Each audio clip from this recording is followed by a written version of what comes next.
This meeting is being recorded. Hey, Diana, I see you.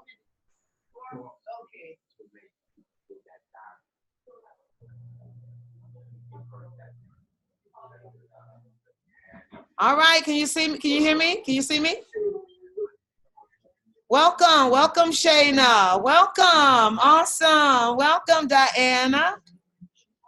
Welcome. We're gonna get started. What's up, Amanda? I see you. Who's making the copies for you?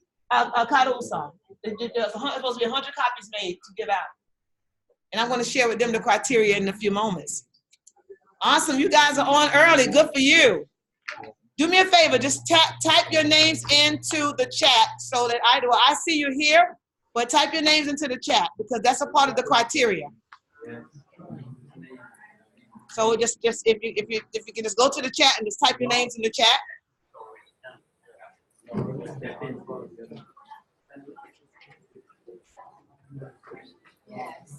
I see Tammy's joined us. Welcome, Tammy.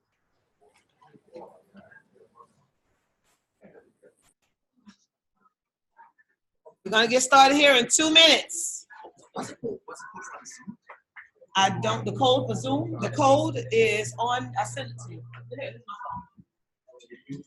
I sent everybody got the code, right? Code is SF School for Champions FFC 2019. SFC 2019.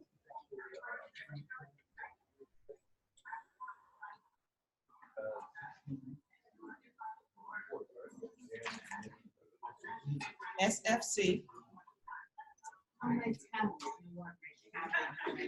Okay, welcome everybody. I see you. I see you. I'm gonna have to bring my high chair. SFC. It's SFC 2019. All right. Get everybody in here. They need to sign in. Hello, how are you? Good, good, good. 1 minute. We're starting. 1 minute.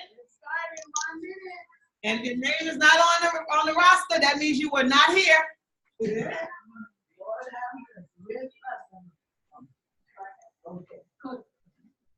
Hey. Can you see me? I can see you. Hello, how are you? Hi. I wasn't sure. I see you. Welcome. I'm so glad you're here. Well, I wasn't sure if I did it right, so thank you. Good morning. Well, it's afternoon here, but good morning. You're in California, right? California? Or good afternoon to you. Yes. Yep. Oh, yes, ma'am. California. Oh, no. I'm sorry. You're breaking up a little bit. Seattle, right? Seattle, Washington. Okay. Awesome. How do you do this? Naomi, I see you. Welcome. Hey, how are you? Awesome. Yes. Here, we're ready to get started. It's 2 o'clock. Yes.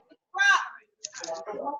Thank you. Thank you so much. I'm going to ask that those of you that's on Zoom, I want to ask that you would mute your line. And when I give a break, I'll check the chat section, and so I can answer your questions if you have any questions. Okay? And I'm sure that will email you what I'm getting ready to share with everybody. But writing crystallizes thought, so it's important that you write down what I'm going to be saying. Okay, very important. And in the chat section, make sure that you write your name. Just type in your name in the chat section, so you will get credit for being on this Zoom call live today. Those who watch it recorded, they can send me in the fact that I watched week 1, whatever the case may be. But live is where it's at, okay? So if you can do that live, that'd be great. I only see 7 people. I see 17 on here so far and only 8 in the chat. So make sure you write your name in the chat section, okay? So, hello. Hello. All right. What's up, Logan? How are you? Awesome. We're going to get started here. Hi, Judy. How are you? Judy. Yeah, guys, we got a room full of some phenomenal distributors here in New York City. But guys, we have on here on Zoom, we have some folk from New Zealand, Australia, Seattle, California, Louisiana. Yeah, even in New York, New York. Absolutely. All right, Miss Tamia. Yes. That's why I came here to see you and listen to your very educational. Oh, wow. You're in for a treat. Yeah. Yeah, School for Champions. That's where you're sitting at today. School for Champions. So I'm going to go ahead and get started because I have a lot to cover, and I only have 2 hours to cover week one. Only 2 hours to cover week one, okay? And so I really want y'all to get the most out of this. And for those of you that are joining us via Zoom, I would encourage you to make sure that you might want to have somebody there with you, like 2 people, or at least groups of even numbers, because we're going to be doing a lot of exercises, and I believe that you will benefit greatly if you do them along with the class. And so if you can get a group together so you guys can practice, that'd be great. Or you can write these exercises down and you can do them later with your teams, okay? And so for those of you that are sitting here and those of you that are joining us online, my name is Tamia Bethia Williams. And this is a program that I actually implemented, believe it or not, 10 years ago. You have 5 people coming in. All right, so, okay, well, I got to get going. Okay. All right, so there's 5 people coming in, but we got to get going, right, y'all? We got to get going. Don't y'all want to get this whole 2 hours? I do too, because I'm going to be upset if I don't. I have to do a live tonight, okay? And so anyways, the School for Champions is a class that I put together 10 years ago to almost to the date. And out of that class, 6 brand new 6As were born. 6 brand new 6As. Now, if you're already a 6A, congratulations. But what about the people in your organization? What if you took this 16-week course to them? Because it's not information that I created. Network marketing has been around since the beginning of creation. It's been around. I mean, as far as I'm concerned, Abraham got the biggest organization. Wouldn't you all know that Abraham is, or should we say Adam, got the biggest organization, right? I mean, so recruiting and multiplying, I mean, it's all been a part of the process for a very long time. And so what it is this right here is not only going to be just a school where we just come together and we just take notes and we'll lecture to, but it's going to require that you actually do some stuff. And so what I'm going to do right now is I'm going to give everybody the criteria for you to graduate. And for those of you that are joining us via Zoom, they too are going to receive this criteria in order for them to graduate. Write this day down. Graduation is October the 27th. October the 27th. I'm talking about cap and gown, the whole works. And there's going to be, oh yeah. You're not here, but that's all right. We'll see you. You can walk through Zoom with your cap and gown on. You call your name, you can walk through Zoom. Everybody be like, Judy, on the big screen, right? And so I'm serious. And you'll be awarded a certificate. You'll be awarded also a nice, beautiful pen that I had designed by my graphic designers, already in production. And so it's going to be an amazing time. But you got to do some stuff. Yes. All right, congratulations. Awesome. I don't have it with me, but I got to give it to you. We just had Ivy Cumry just signed up one of her young ladies just brought in 2 people. They paid cash, two K8s cash. Congratulations. Yes. And so here we have it, right here, guys. This is the criteria. Luke, if you would help me, please. Everybody, please just take one. Take one. Thank you. Meanwhile, I'm going to go over the criteria. So the date again, as I said, is October the 27th. That's the day before I was born. Well, That's been a long time ago, but whatever. Wow. And so students must receive at least an 80% average in order to participate in the graduation and certification celebration on Sunday, October 27, 2019. Location to be announced. What did I say? At least, yeah, I know I heard October 27, but you must receive at least 80%. Oh, not just attendance. Oh no, 80%, yeah, right here. And so here we have it. Number one, attendance. Attendance via Zoom or in person. If you watch the recording, then it's going to be a little tough for you, just a little bit, because that only counts half. For those who come live and type their name in the chat, okay, and I have your applications, your registration forms. If you have not done that, I need to get those, because that's how I'm going to compare with where you are today and where you should be by and within 16 weeks. There's going to be work to do. How many of y'all ready to work? How many of y'all are up for the challenge? Yeah. All right, that's what I'm talking about. And so attendance via Zoom or in person. The second one, you've got to do 10 demos within, I said it. Don't no murmuring. I said 10, and that right there is not a lot. 10 demos, and what I consider a demo is 2 or more people. No one-on-ones count as far as this is concerned. 2 or more? 2 or more. Per demo. That's number 2. Okay. Number 3, between now and the end of the 16 weeks, you must personally sponsor 3 people. Between now and the end of the 16 weeks. 3, and that's minimum. Because we're going to have a valedictorian and a salutatorian. So somebody's going to be a valedictorian and a salutatorian. They're going to speak at the graduation, and I'm not going to tell you who's going to be there. Because if you knew, all of y'all would be killing yourselves to be the valedictorian. Personal. Huh? You have different ID numbers. Personal recruits. Any ID numbers that's you. That's you. It got to be you. 3 personals, okay? And the 4th requirement is 6 group sales within your 8 points. 6 group sales within your 8 points. Just got to get 80% of this. 80% of this. That's not a lot. Okay? And then now here is the 5th thing. The 5th thing is you got to complete all 16 assignments. I don't call it homework. It's called growth work. So at the end of every single class, you're going to receive some growth work.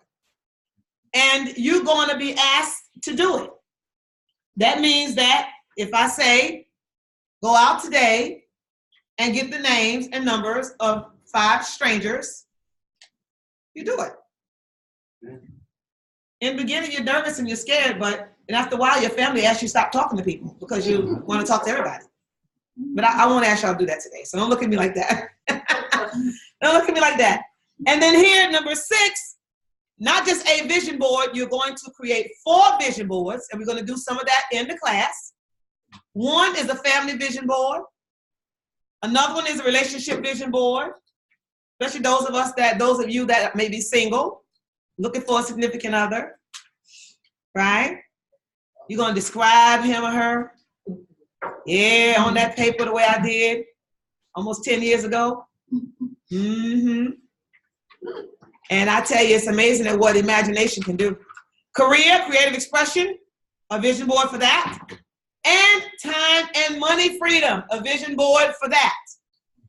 So instead of having it all jumbled on one board, 4 vision boards. We're focused on each one. Number 7, create a list of 100 new prospects.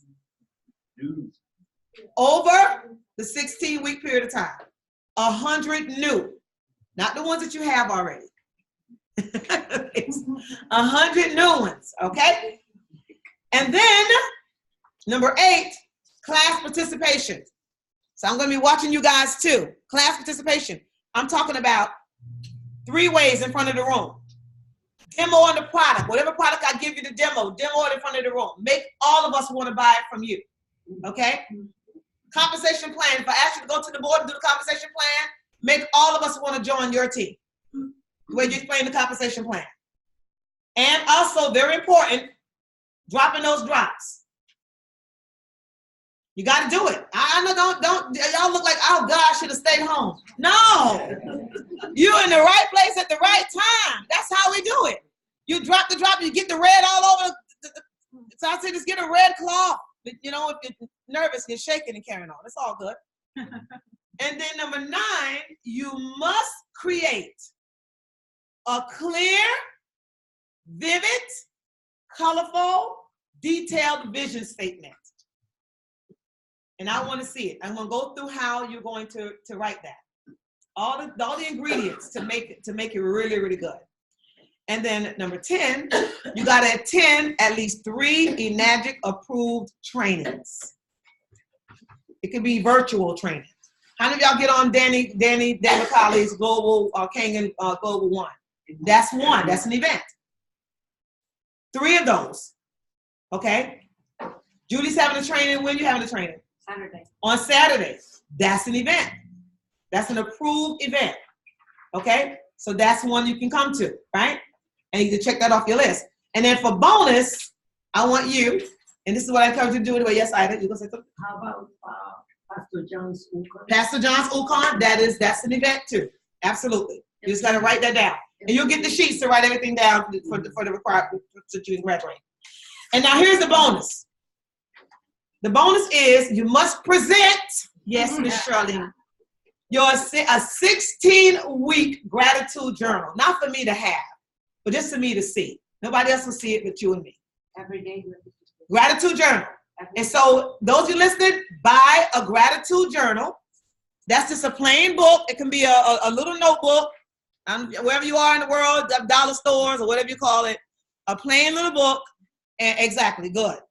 And on that book, what you're going to do every single day, especially when you start having negative thoughts, okay? I want you to take that book out and write something down that you can be grateful for, even in that moment. Because how this is going to work is if you stay in gratitude. You can't be miserable and grateful at the same time. The two can't occupy the same space. And so whenever you feel, that's why I say get a small one, like one that can fit in your pocketbook and you put in your pocket, a small one you can take out. Especially if you're waiting on the line and you're getting frustrated and you're just standing there, people getting on your nerves, the lady don't have enough money or they don't know what they want. You take out your gratitude journal. I am thankful that I am able to pay for this food that I have in my carriage right now. I'm thankful that I'm not screaming right now. I am thankful that whatever it is, right? And so this is it. Here, honey, I'm giving you the rest of these in the back. So this is it, everybody. You need one too? Okay. Everybody got? You have? And make sure there's those 2 right there. Right there. There's 2 young ladies right there. Okay? So let's get started. Woo! I am super excited. I wanna write down 2 things. Now, this is what I want you to understand. It's very important. I want you to understand this, okay? You're gonna find that I'm going to use more than just books when I do this training, School for Champions. And when I say more than just books, I'm talking about sometimes I'll refer to what I know, and that is I will refer to scriptures. Okay? It is not to take anything away from you and what you believe. It's not. That's not what it's for. But it's for me to be able to make a point whenever I need to make a point. Okay? And if you have another way to do it, you can help me with that. Is that all right? But that's what you understand that. This is not a religious class or anything like that. I'm not in a position to, I'm just Tamia, okay? And so every now and then I refer to something, those that are listening, so I just want you to know that it's coming from a good place. Because all the books that I've read over the years, all the books that I've read, they all get information from where? The scriptures. That's where they get it from. And then they put it in a book, and then you buy it, and all you had to do is go and get a Bible, Quran, whatever you want to get, right? Get it. And so what I'm going to do right now, hopefully you got a notebook. You came prepared to take notes. And I don't know if everybody can see me on the computer over there. Let me put it this way so they can see me a little bit. I'll put it this way. Y'all can see the whiteboard a little bit. I think that. Oh yeah, there you go. Okay, good. All right, so I'm gonna start off today. Today we're covering. For those of you who got the agenda, what are we covering today? Who knows what we're covering today?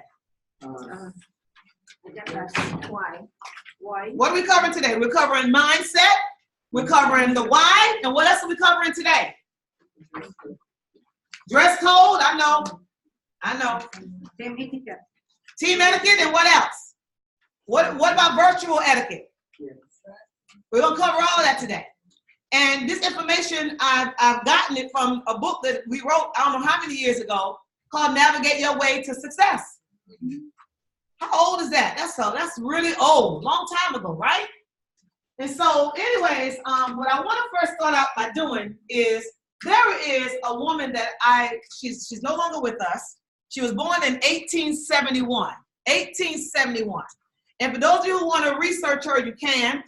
Her name is Florence Scovel Shinn.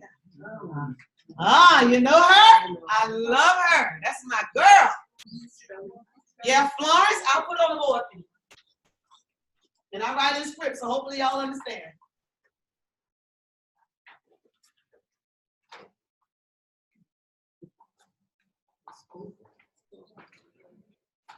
Florence Scovel Shinn. Okay? Now, she wrote a book. She wrote several books.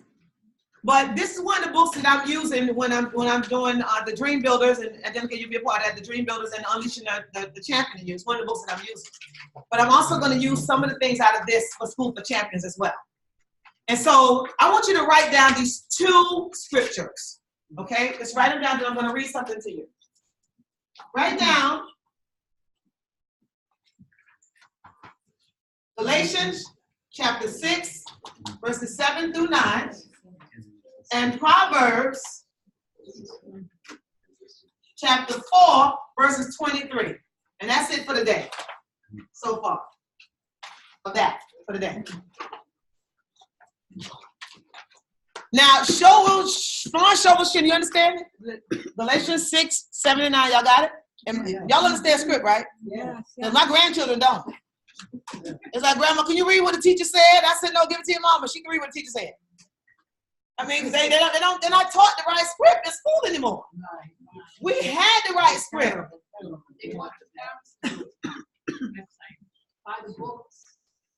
Yeah, okay, Anyone who has not signed? In the front. Okay, so this is Florence Scovel Shinn. This is what she said. And this is why I want you to understand before we even move into the why. We're going to go right into the why. This here is what she wrote in the book called The Game of Life and How to Play It. And so, hey, Sue. And so she said, it is a game, however, which cannot be played successfully without the knowledge of spiritual law. And the Old and the New Testaments gives the rules of the game with wonderful clearness. Jesus Christ taught that it was a great game of giving and receiving. Be not deceived. God is not mocked. Whatsoever a man soweth, that shall he also reap. This means that whatever man sends out in the word, sends out in word or deed, will return to him. What he gives, he will receive. If he gives hate, he will receive hate. If he gives love, he will receive love. If he gives criticism, he will receive criticism. If he lies, he will be lied to. If he cheats, he will be cheated. We are taught also that the imaging faculty plays a leading part in the game of life. Go on to Proverbs 4:23. Keep thy heart or imagination with all diligence, for out of it all the issues of life. This means that What man can imagine sooner or later eternalizes in his affairs. This is back in the 1800s. I know of a man who feared a certain disease. It was a very rare disease and difficult to get, but he pictured it continually and read about it until it manifested in his body. And he died, the victim of distorted imagination. So we see, to play successfully, we must train the imagination, the imaging faculty. A person with an imaging faculty trained to imagine only good brings into his life every righteous desire of his heart. Health, wealth, love, friends, perfect self-expression, the highest ideas, his highest ideas. And so the imagination, often referred to as the scissors of the mind, is something that we should look at, is just the way I said it, cutting away all that's not us. You know, there is a saying, Michelangelo, y'all know Michelangelo, right? Yes. Yeah, the painter, exactly. Michelangelo, he also the carver too. He called the beautiful bust of David. And people often ask him, how did you make such a beautiful masterpiece of art? How did you create something so powerful? I mean, how did you get this? He said, David was already in the stone. All I did was cut away everything that was not David. Wow, that's good. And that's what the School of Champions, the School for Champions is about. Cutting away everything that you were told was you, but it's not true. It's not true. We're starting with a clean slate. What would you do if you had a clean slate? Who would you become? What would you create? What would you manifest? Because I want you to understand something. Dealing with the mind. It doesn't matter whether you create on purpose or not. It doesn't matter if you manifest on purpose or not. You're still going to create and you're still going to manifest. Bottom line, it's going to happen. So either you take charge or somebody else is going to do it for you against your own will. That somebody could be the newspaper. That somebody could be a magazine. That somebody can be a talk show. That somebody can be a husband or a wife. Yeah, I said it. That somebody could even be a daughter or a son. Before it's all said and done, you're going to have to make some changes in order to step into the life that you truly, truly want to live. Y'all follow me? So understanding that whatever you imagine, understanding that whatever you put out, you're going to get it back. I want you to be conscious of that. 7 days, very important. And what are you thinking right now? And what are you thinking right now? Should I do this? Should I do this? You know, should I, is it going to be too hard? Is it not what I expected? It's just too much? Because whatever you're thinking, even though I can't read your thoughts are still being read. Yeah. And thoughts do become things. Thoughts become things. And so we're going to be at the beginning of every single week, at the beginning of every week that we do this class, we're going to start with mindset first. And so what I want to do right now, and those of you that are listening, I want you to type into the chat one thing that you're grateful for. Meanwhile, I want you all that's in the room here, I want you to turn to the person in front of you and beside you and just tell them one thing that you're grateful for. Do it now.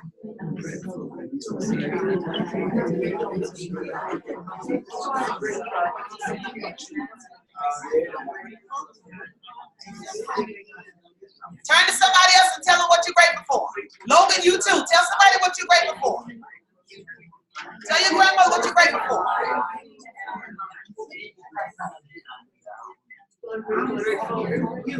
Thank you. Okay, yes. You too.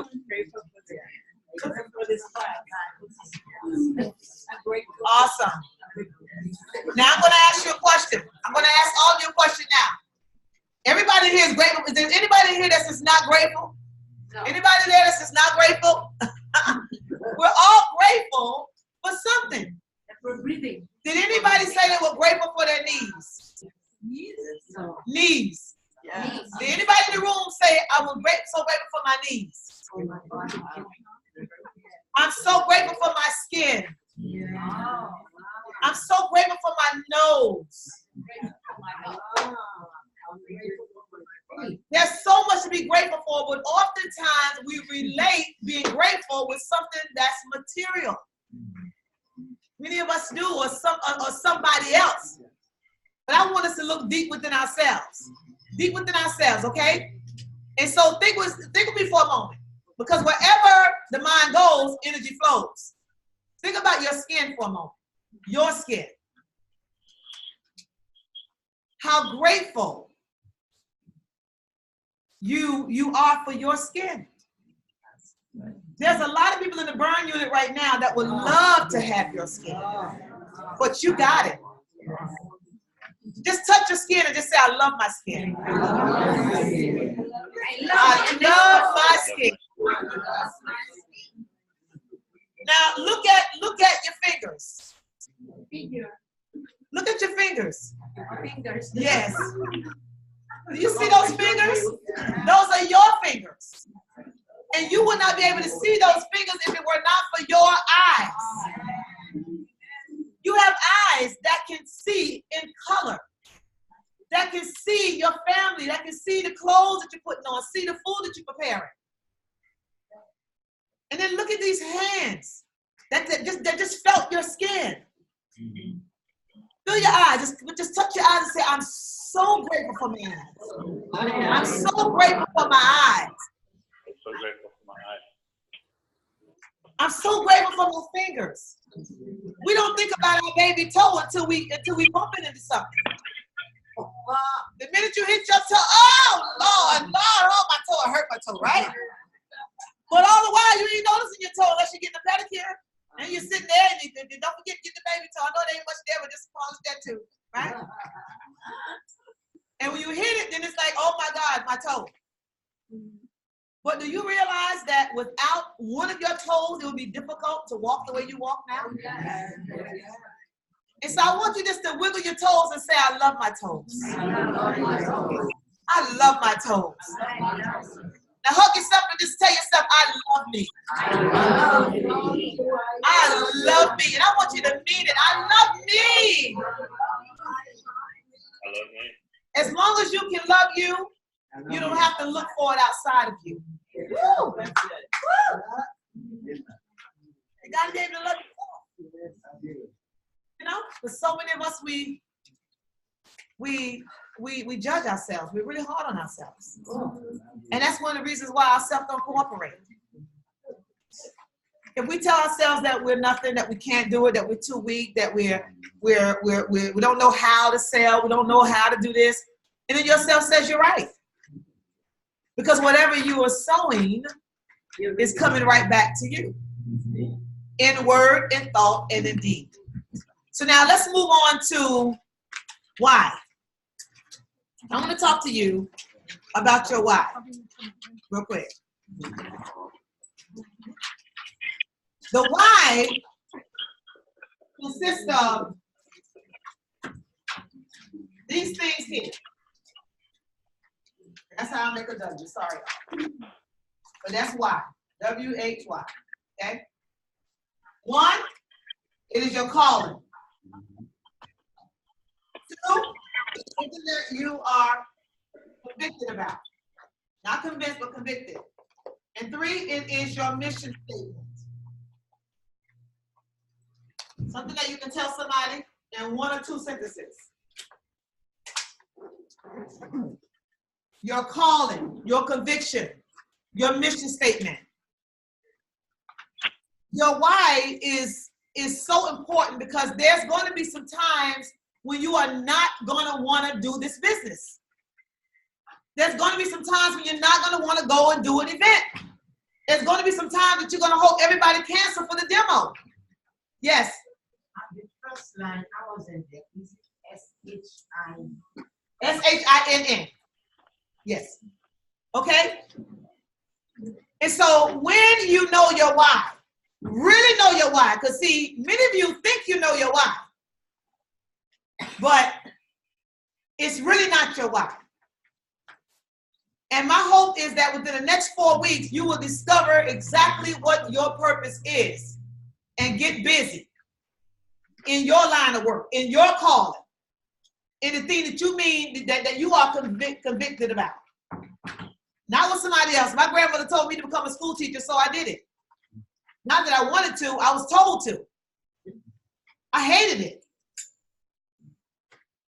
They said I was the meanest teacher in the school. I wonder why I was the meanest teacher in the school, because I hated it. I said, sit down. I mean, sit down. Don't move. Don't move. Don't do it. Don't do it. That's how I was. And now my students, they see me, somebody working in the airport, and it's like, Miss, they still call me Cologne. Miss Cologne, oh my God, oh my God. They're like, you were so mean. I said, well, look at you. You see you made something of yourself, didn't you? All right. But I didn't like it. I didn't like being confined to one room with a bunch of children with a bunch of different personalities, and I'm having to go through so much because everybody had their own problems, their own stories. And so every day I went home with extra baggage, and it was taking a toll on my health because I took it personal, you know? And so it is your calling. Yes, you can't see it? What is the first one, the first part of the why? Calling, conviction, and mission statement. Okay, now. Yes. It goes to why. Go ahead. What about it? I just wanted to share something that I learned the other day in uplifting us at my church. It says people don't buy what you do. People don't buy what you do, but why you do it. So okay. To make sure that, so it's like, why are you doing it? You gotta have the passion, like you said, conviction. Absolutely. A young lady just said that something that she got out of her church the other day is that people don't care. People don't buy what you do, but why you do it. Oh, I like that. People don't buy what you do, but why you do it. So you guys can write that down. That's a good nugget to take away. And so anyways, let's talk about your why. Why are you here? Are you here because somebody told you to be here? Did you join the class because you just felt like if you don't join it, everybody's gonna know you didn't do it? Some of y'all smile, so I think I'm hitting some of the answers on the head. Why are you here? To grow. Okay, raise your hand one at a time. To grow, okay? To get over your fear of success, okay? Somebody else raise their hand over here? Yes. To grow, to learn more, to learn. To be like you. Oh God, Judy said to be like me. She's already, I mean, she's better than me. She's awesome. Y'all wait till y'all see her on Saturday. Yes. To be successful. To be successful, okay. All right. To hold your own ground. Yeah. To improve myself. To improve yourself and change a lot of things in your life. Let me just say this to you. I hear all of you saying your why. But will that why, with what you're sharing here, because I know you're here today, right? Will that why keep you here for the next 15 weeks? Yes. Will that why keep you grounded in Enagic? Yes. Well, definitely. Yes. Because it means something to you. But now I want to get down to the heart of the matter. I want to ask you 10 times the same question. And I want you, pen and paper, to write down number one, answer number one. And I'm going to use somebody as an example to go through what I'm getting ready to do. Here it is. Number one. Why are you doing Enagic? Write down why you're doing Enagic.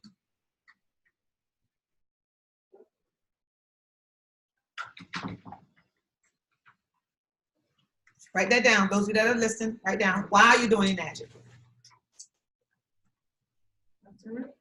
Why are you doing Enagic? Answer. That's number one. That's the first question. They'll just ask it one time. Number one. The second question. Write down the answer. Write down the answer. Write the answer down. What's the second? The first question is, why are you doing Enagic? That's the first question. Everybody have an answer? Nod your head yes if you have an answer. Yeah. Okay. The second question is, why are you doing Enagic? I'm not crazy. I know I said it before. That's the second question. Why are you doing Enagic? Why? Same as the first. Same as the first. Okay, well, let's stay with it. Stay with it. We answer that one too. No, you answer that one too. And each time you should get a different answer if the first one is not. Because guaranteed the first one normally is not the real reason why. Number 3, why are you doing Enagic?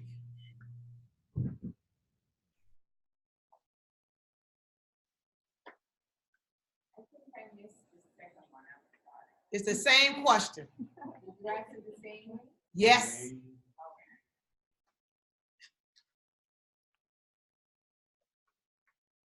Yeah.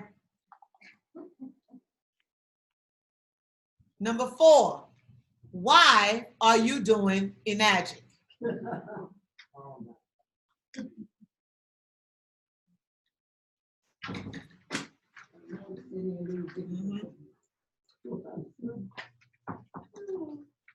Number 5, why are you doing Enagic?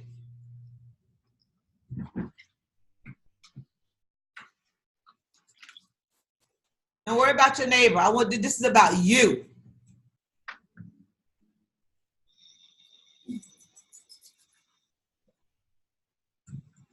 How many of you are still getting different answers? Good. Number 6, why are you doing Enagic? I said 6. Charlene. Okay. Number 7, why are you doing Enagic? Keep writing. Those of you on Zoom, we have about 30 of you now. Keep going.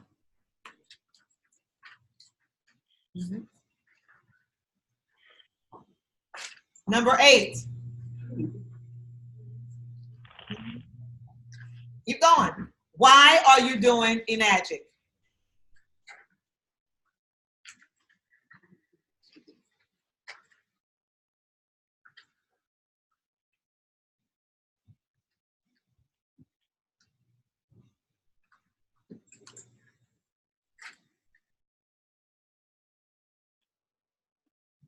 Number 9.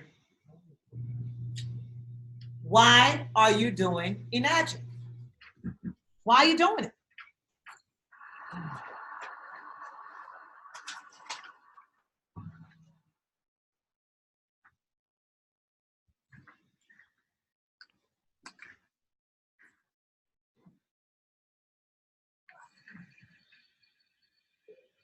And number 10, why are you doing Enagic?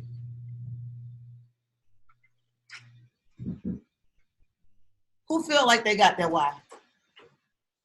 You feel like you got your why. Okay, come. They're watching you on Zoom too from all over the world. And so your name? June, come to me, June. So this is June. June, you've been in Enagic how long? Oh, I'm just guess. Oh, you just a guest? Oh, she's just a guest. Oh, that's even better. That's even better. Awesome. Okay, so I want you, if you don't mind, just sharing with us. Yeah. Why are you doing Enagic? Why is this something that you want to do? But first of all, I was told about it from it was have to send acquaintance at that time. Because I'm only here on vacation. Okay. Right, so I go to church. Barbados? Yeah, Barbados. So I go to church and she told me about it. Okay. It piqued me because I was always into healthy living. So when she told me about it, it was immediately interesting. And so why are you contemplating doing it? Why?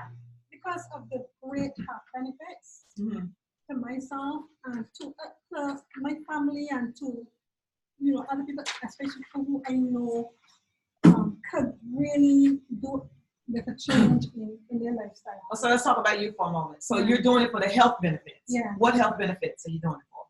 Just overall, because as I had told my friend before, there was a time that I was I would say overweight for my height, and I had a lot of aches and pains, and I didn't have the money to even begin to get any treatment. And I and at that time too, I had a really close friend, and she came down with cancer, and I started to research how you get cancer and what you can do to, if not to cure it too, because I had always heard too that there's no cure, but I still felt somewhere that something can be done to improve or slow it down. So I started to read upon it. Okay. Then I changed my diet and everything, and I lost 30 pounds in like 3 months. I was feeling good and everything. And so I started to just eat natural food. Okay. And so you're saying that you want to do this because basically this is research and so your health, you have a major health challenge. I didn't know for major because I didn't have the money to go to the doctor. And so what is it that you see in this business that you feel that you'll be able to help somebody else? Because of the water, although I have changed my, so I was still using tap water. Because we're not, so we only know that we're getting into bottled water too. But before it was just tap water. And then I also realized that it was contaminated. So I was still drinking it. But now that I've heard of this system, it's even better. I even more convinced that you could, And so how will you tell somebody about this? Yeah, based on what you're sharing with me, because you're telling me, I'm convinced, but how would you share it with somebody else based on the reason why you're going to do it? Because first of all, people, the easiest people to convince are the ones who really need help. So it's like a niche market because everybody has. I heard the last time I came here, not everybody's going to be convinced about it. Right, but people who definitely have no else to do with it. And so the money doesn't really. I believe it will come. And when it comes, what will you do with it? Help, because I have a lot of, not so much family, but my family.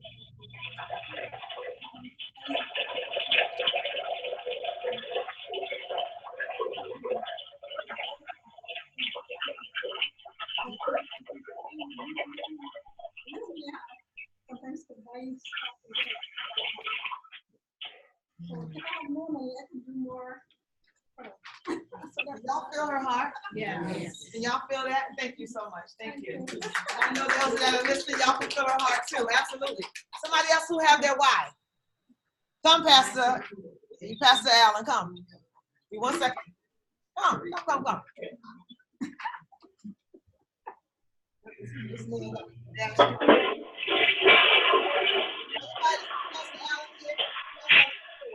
So, based on, basically, just get to the bottom line. Why are you doing this?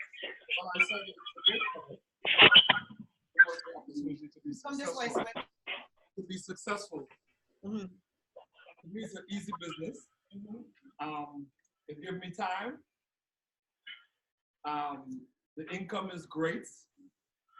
You can meet new people. I can rest longer, which means I sleep when I get up when I finish sleeping. It's a healthy business. Which one of these resonate with you more on this? Being able to be a blessing to a lot of people. Okay, and what does that mean to you? Being a blessing to a lot of people, what does that mean to you? It means that I can build like a homeless shelter. I can have a shelter for adult women, homeless people. And why does that matter to you? Because I know what it is not to have. And what does that feel like, not to have? It was bad. It's terrible, really. Now, how do you know what it feels like? Because I lived it. So tell me about it. I grew up what you call in poverty. My best meal on a Sunday back then was, if you know, rice with butter. That was my meal. I know what it is to eat bread with milk. Milk was the wearing other people's clothing. So to me, I talk about the little toe. My toes have corn because the shoes I wore were somebody else's shoes. The pants I wore were somebody else's pants. And so the real reason you want to build those homeless shelters is so that you can help somebody who may be going through or have gone through what it is that you had to go through as a political control. Y'all see the difference? I got chills.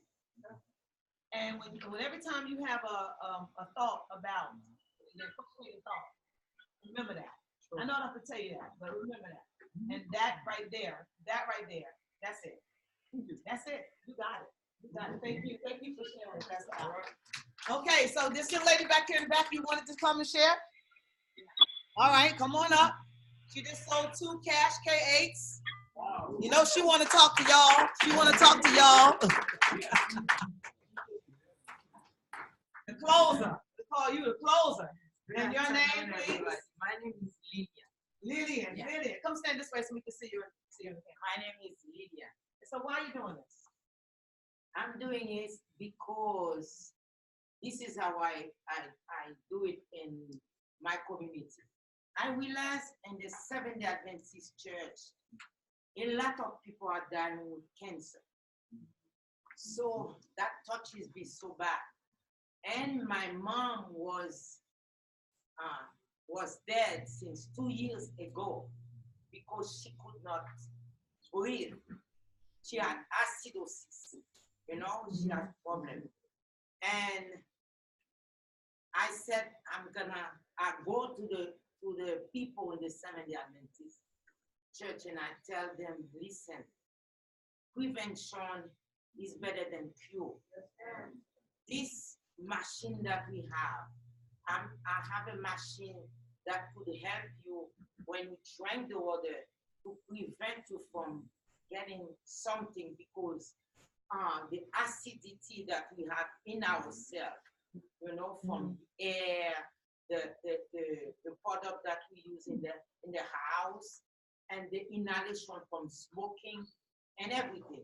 I said that would be better if we can get this machine, start drinking and wash off all the acidity so we could have, our body could be alkaline. So we can neutralize the acid. So Acid. you said that your mom passed away 2 years ago because she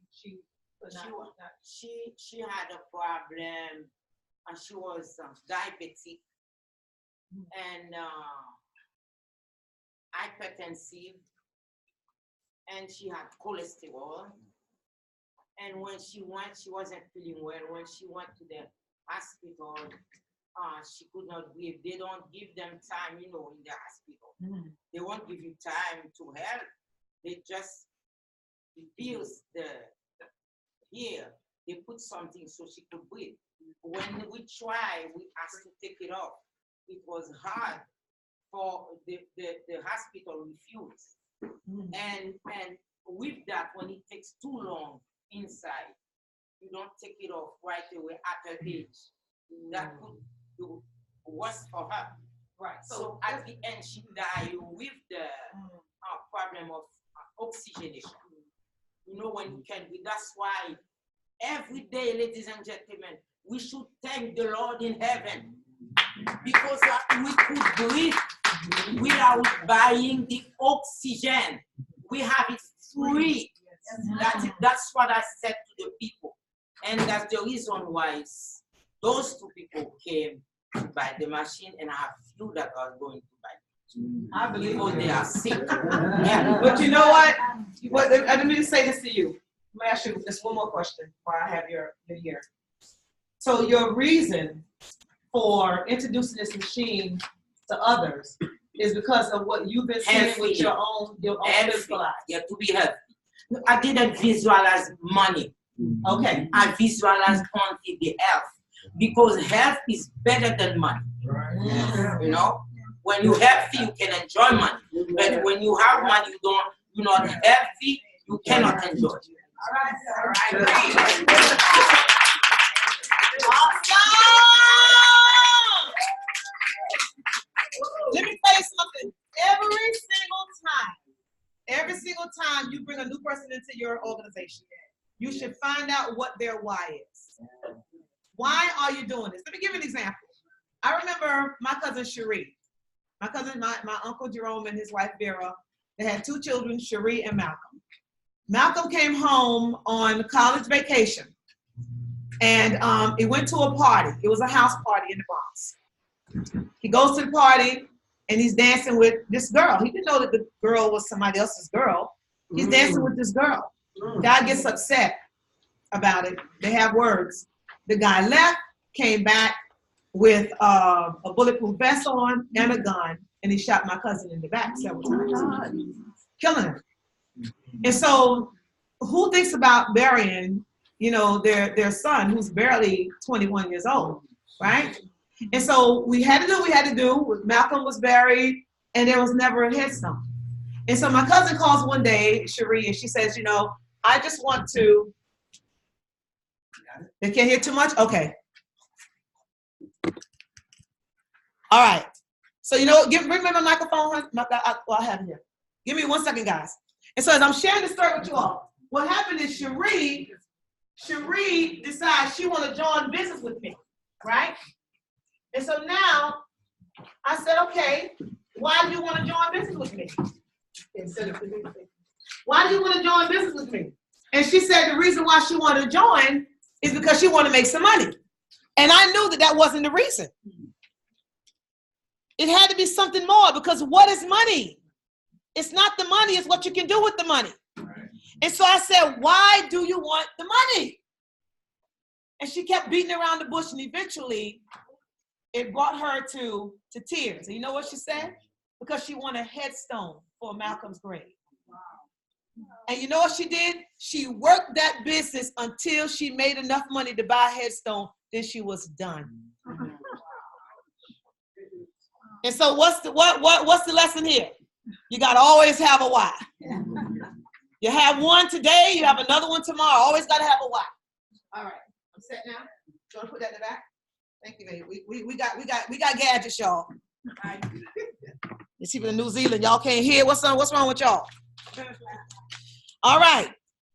So if your why does not make you cry, then guess what? It's not big enough. All this hair now ain't gonna work. Can y'all hear me? Y'all hear me in the back? Maybe I'll put it this way. Can y'all hear me now? A little bit better? Can you hear me now? All right, you know what? Where is it at? That's his fault. Y'all blame him for that. Hello? Can y'all hear me now? Is the other one on? Oh, you gotta turn it on, honey. It ain't on. It ain't green.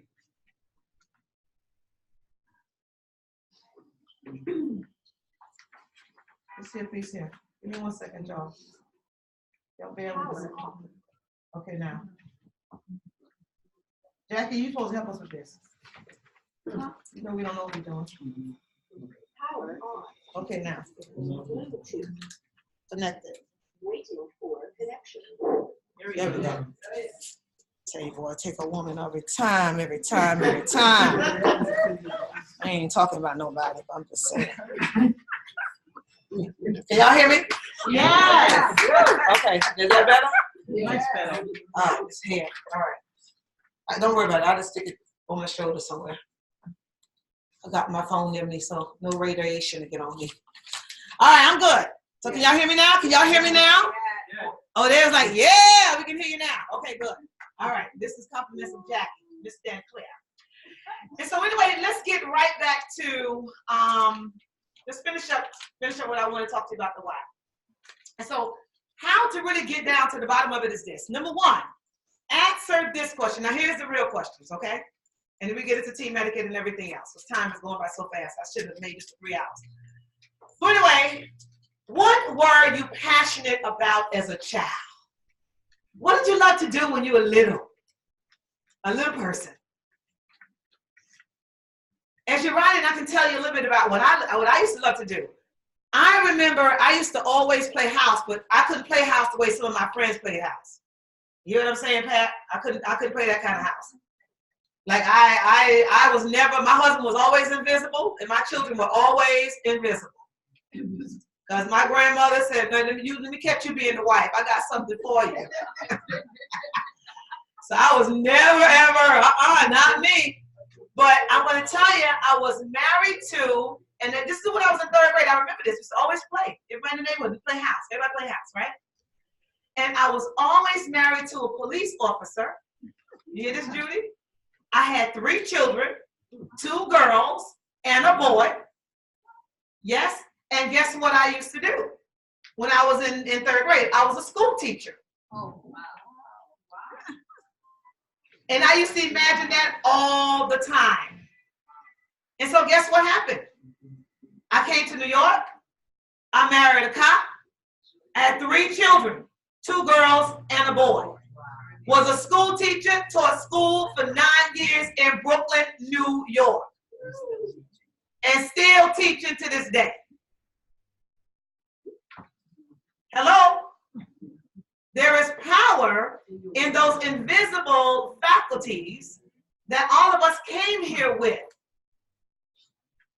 Imagination. If I were to have a workshop like right now, this I was to do a workshop dealing with death. And I was to have you recall somebody who passed away that you really, really loved. And you wish you could bring them back here. You will remember the day. You remember what it looked like. I still remember at 7 years old what my mother's casket looked like. I still remember what she looked like, the dress that she wore. I remember when we went to the graveyard. I remember all at 7 years. I was 7 years old.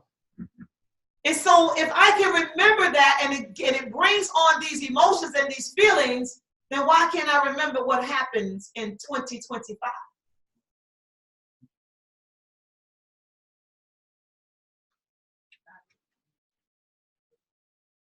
Think about it. No, you're not. You're not able to dictate, if you're going to be here in 2025. But how many of you want to be here in 2025? Well, then act like it. Start celebrating. Celebrate the future. We celebrate the past. You didn't birth yourself, but everybody want to have a birthday party. I tell my children, I'm the one that's supposed to be celebrating, not y'all. And so that's number 1. What did you enjoy? What were you passionate about? Number 2, if you didn't have a job or Enagic right now, let's say Enagic, you didn't have Enagic, how would you choose to use your time? What would you do with all the free time? If you had no job, no business, what would you do in the free time? I know Jackie would cook.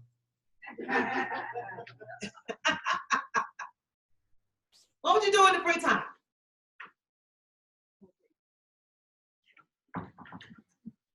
The 3rd question, what makes you forget about the world around you? What makes you forget about the world? You just forget about everything around you. You can write these questions down. You can go back and listen to them on Zoom later, okay? And number 4, what issues do you hold close to your heart?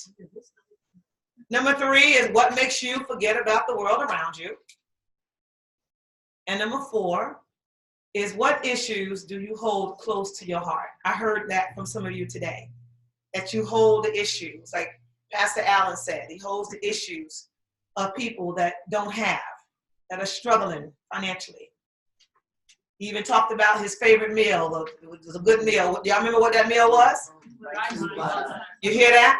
So you remember that, don't you? But if he'd have told you all about his house and his cars and his money, you probably wouldn't have remembered that. But y'all look at him and y'all start calling him, yo, that's rice and butter right there. You remember that. The 4th question is, what issues do you hold close to your heart? The 5th question is, what kind of conversations do you have with your closest friends? What kind of conversations do you have with your closest friends? What kind of conversations? What do you talk about with your closest friends? So you're on purpose, Pat. Number 6, what's on your bucket list? Something on your bucket list that you want to get done, like yesterday. Maybe you want to travel to Egypt. Maybe you want to build a house in another place or something. And then the last question is this, and then this is for you to do. This is your growth work. If you had a dream, could you make it happen? If you had a dream, could you make it happen?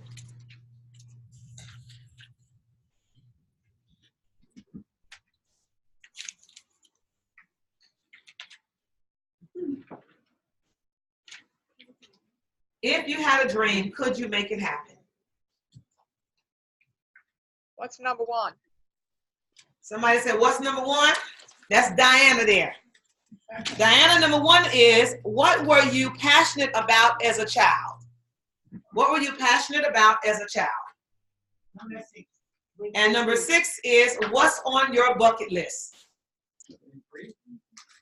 And number 3 is, what makes you forget about the world around you? And so let me do it this way. Let's start with number 1. What were you most passionate about as a child? Let me ask somebody on Zoom. Diana, what were you most passionate about as a child? As a child, I loved animals. Animals were my passion. Yes. That was your passion. So your favorite animals were, what did you, I know you love, still do. Dogs. Dogs? You love dogs? Yes, ma'am. How many dogs do you have? Ma'am? I said, how many dogs do you have? 3. 3, you have 3 dogs. And you just smile when you say that? Oh, yeah. I love my animals. Love animals. They don't talk back. They don't talk back. They don't talk back? Everybody's laughing. All right, so somebody else. What were you passionate about? You love Reading. reading. And because why? Because it's like Pastor Allen, I grew up in coffee, and in order to escape it, I escaped it. Wow, did y'all hear that?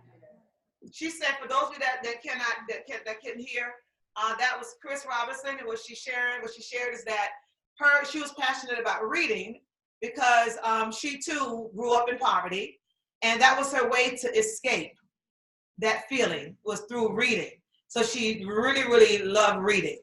Somebody else want to share? Pat. Summertime Go fishing? Pat says going fishing. Passionate about that. As a child, okay. I was an entrepreneur when I was. You was a what? Entrepreneur. An entrepreneur when you were a kid? What did you do? I was going to the store, I sold flower seeds. Oh, you sold flower seeds? And I sold personalized reading cards. And sold personalized reading cards. Oh, nice. So you were always in business for yourself? Yeah. All right, awesome, okay. And then if you didn't have a job, how would you spend your time? If you didn't have a job or a career, Sue? I would go to the hospital and read to the patients. Oh, wow. Go to the hospital and read to the patients. Some people don't have visitors. Did y'all hear that? Yeah. Some people don't have visitors, so she would go to the hospital and read to the patients. Somebody else. I go to the nursing home and make sure I take care of patients that immobile, that cannot do. That cannot do? She said, another young lady said she would go to the nursing home and she would take care of people that could not do for themselves. After service, After service, after Sabbath. She want to make that clear, okay? Yes. I would hold babies. Oh, you would hold babies. Go to the hospital. Another young lady, Shalay, did you hold babies? Just hold babies in the orphanage. Oh, y'all just, I love y'all. I would go to the neonatal unit in the hospital. I did that for very brief time and brought those babies out. So you and Shalay could go together and do it. Yeah. All right. And so Judy? I would go to prayer meetings and share the Bible. Oh, she will go to prayer meetings and share the Bible, and I know you will too. I know you will. Yes, Ivy. I think something that we might do that I love to do. What's that? Go to battered shelter home for women. Oh, you will go to battered shelter home for women. Yeah. Hearing stories that it's blow your mind. Yeah. Wow. See this woman running from their husband. Yeah. Yeah. Wow. I would help kids. You would help kids? Especially those who find it so difficult to understand and to learn. Wow. You would help children who find it difficult to understand and to learn. So you would do that if you just didn't have a job or no business, you would just do that. That's great. Pauline? Yes, I will go and get all the stray animals and take care of them. Pauline, Diana will go and get all the stray animals and take care of them. That's one of my goals. She said I'll that's buy some property to have a rescue. Yes, ma'am. Let's do it. Y'all can do that together. Awesome. Well, let's keep going. Let's keep going. So the next one, I mean, all of this just warms my heart. I hope it warms your heart the way it's warming my heart. Because these are things that we don't think about. You know, we don't really put a lot of emphasis on it, but imagine if we all just went out and did what we really, really love. What if Enagic was a vehicle for us to generate the income that we need so we can really step into a life that we truly, truly love? Because, I mean, I want to find out here, who wants to actually build organizations until they're 100 years old? Oh, yeah. Well, y'all can raise your hand all y'all want to. I ain't raising mine. I want to be running. I want to be traveling all over the world, teaching and training and helping people. I want to be doing what I really, really love to do. And if they want a machine, I'll sell them one too. But. And so anyway, here's another one. Here's another one. Stay with me. What issues do you hold close to your heart? I think many of you have shared, based on what I've heard you say, I've heard those issues. But what issues, Amada, what issues do you hold close to your heart? What issues? What's close to your heart? Child safety is for you, Jackie? Child safety, okay. Those of you on Zoom, you can jump in anytime you want to. Issues that you hold close to your heart. The elderly. Wow. Adenike. The health of children. Going to jail. Oh, Diane. Oh, look who's here. Oh, my sweetie pie with a grandbaby, Jenny. She says, say it again, Jenny. The health of children, young families. Children, family. Educating them on immunizations and all of that good stuff, I hope. Yep. Yes, awesome. Yes. Awesome. Y'all hear yourself. Y'all, your dream is coming alive. Your why is coming alive. It's growing wings. Do you see it? Do you feel it? Yes. Absolutely, because it's not just about building a team and just being number one. It's about what it is that you really, really, really, really want.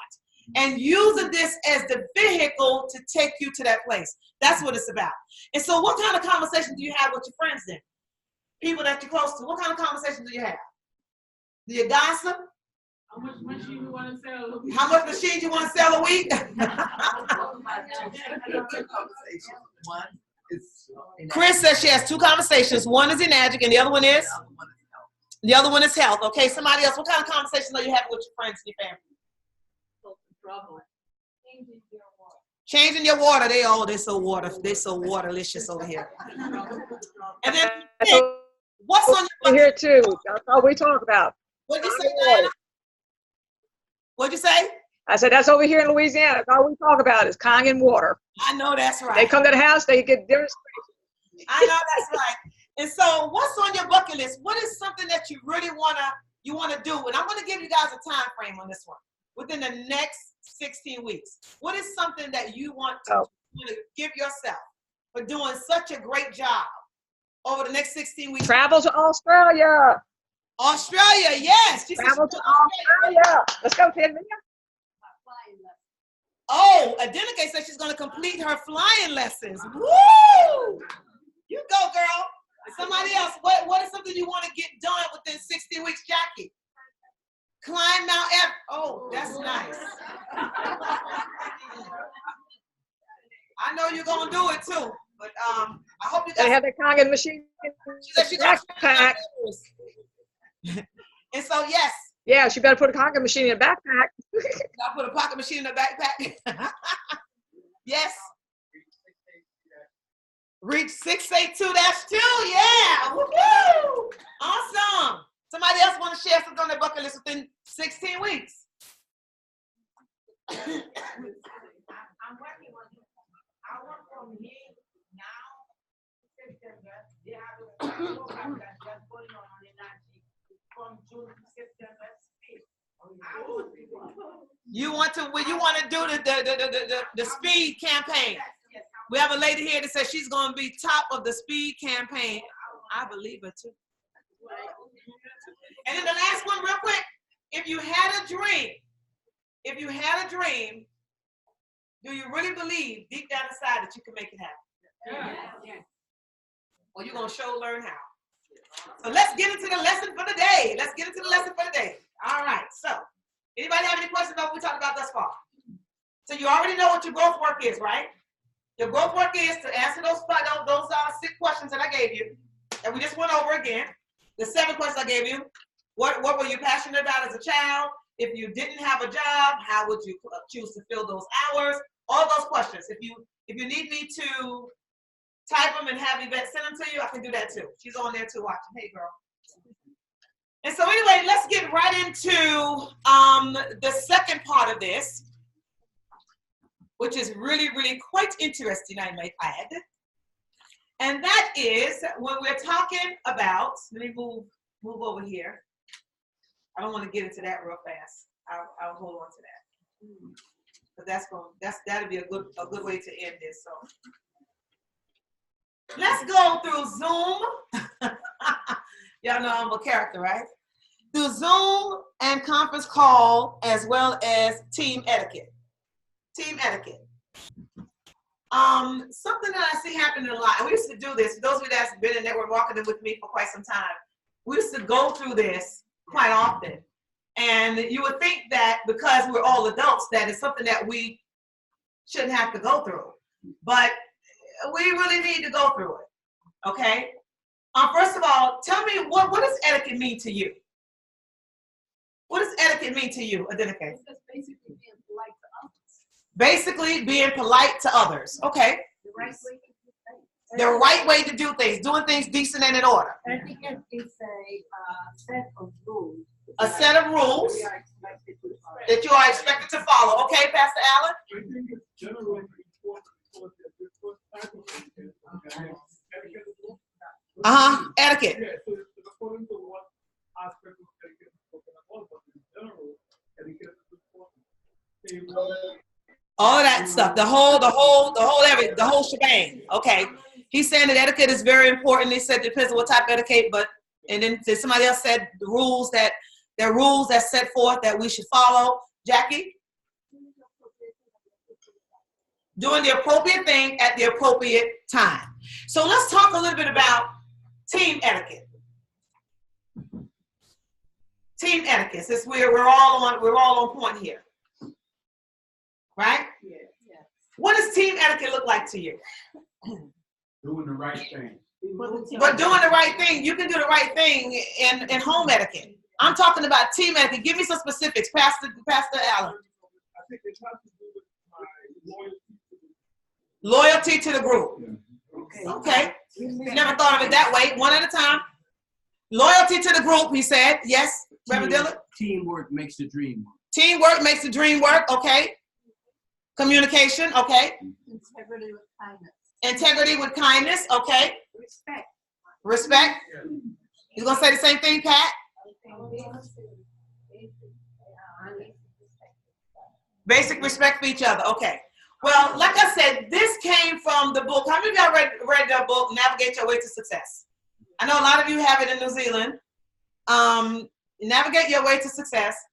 This is a book that we put together over, maybe 11, 12 years ago. And now Christina's working on putting it in a book form so that it can be a smaller book and whatnot. But this is what was written over 10 years ago, okay? Number one, your team and your prospects will do what you do. Mm-hmm. Your team and prospects will do what you do. So be aware that you're being watched all the time. All the time. And I'm talking about your family team. I remember when my daughter, Siobhan, I was teaching school at St. Mark's Lutheran School. My daughter, Siobhan, I was at one school, 8th grade, and she's over in, I think, 1st grade or something like that. And they called me on the phone and they said, Cologne, you got to get over here right now. Siobhan is cursing in the play yard. I said, why? Not my daughter. She knows better than that. I mean, we in church every Sunday. I mean, no, not my daughter. And so I said, hold on, be right there. I ran over there and I got Siobhan in front of the teacher, Miss Goldberg. And I said to Siobhan, I asked Miss Goldberg, what did she say? She said the little boy was playing with the rope, and she told him, give me the damn rope. I said, no. I said, Siobhan, did you say that? Yeah. I said, where'd you get that from? Mommy, you say it all the time when you tell people to get out of the damn way.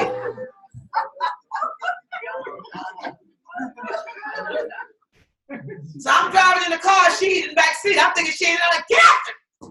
And then she back up, give me the.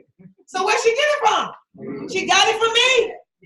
So whatever she see me do, she do. And so you can't expect for your team to show up at events if you don't show up. You can't expect for them to get on a Zoom call if you don't get on a Zoom call. How are you going to ask them to do what you're not doing? And so instead of telling them, do it. Do what you say you're going to do. Y'all follow me? Very important, because they're watching you. They're watching you. And when you think they're not, they are. I share another story to keep this thought in your mind today as well. I remember growing up in South Carolina. I cut through, you know, you don't want to walk all the way around, so you cut through people's yards so much till they got a path, they ain't even got no grass growing in it. A shortcut. I cut through. And I remember this woman, my grandmother's friend, she was on the porch and she was asleep. And I went through. Before I could get home good, she was down the street. Telling my grandmother how that heifer cut through her yard and didn't say hey. I cut through her yard and didn't say hey. And I wanted to say you were a liar, but I knew I wasn't going to get all my teeth knocked out, so I didn't go there. And so I'm like, but Grandma, she was asleep. You know what she said? Every eye that's closed ain't sleep. And so even though it was like this, she still saw me or she heard me. And so the same thing applies to you and your business. The same thing applies. If your business is not growing, it's because you are not doing it. You got to do it so people will follow you, right? So that's number one. Number two, always participate no matter what. That's team etiquette. Always do your best to participate no matter what. Here is number three. Act like it's your first time every single time. You hear some of us tell the same jokes. Laugh like you heard it for the first time. Just laugh. I ain't saying you gotta fall out the seat and all that. But like, that ain't gonna hurt nobody. You know, this, oh, yeah, all right, Timmy, I heard that before. Okay, so there's no number. These are just team etiquette. So you're gonna get all of this in writing as well, okay? What was that? So act like it's your first time for every time. Whenever you bring a guest to a meeting, you come to a meeting, you go to an event, act like it's your first time every time. You want to be just as excited as you were when you first came to hear about this phenomenal opportunity. Because if you just nonchalant, you go sit down in the back or you stand up in the back, that just fool.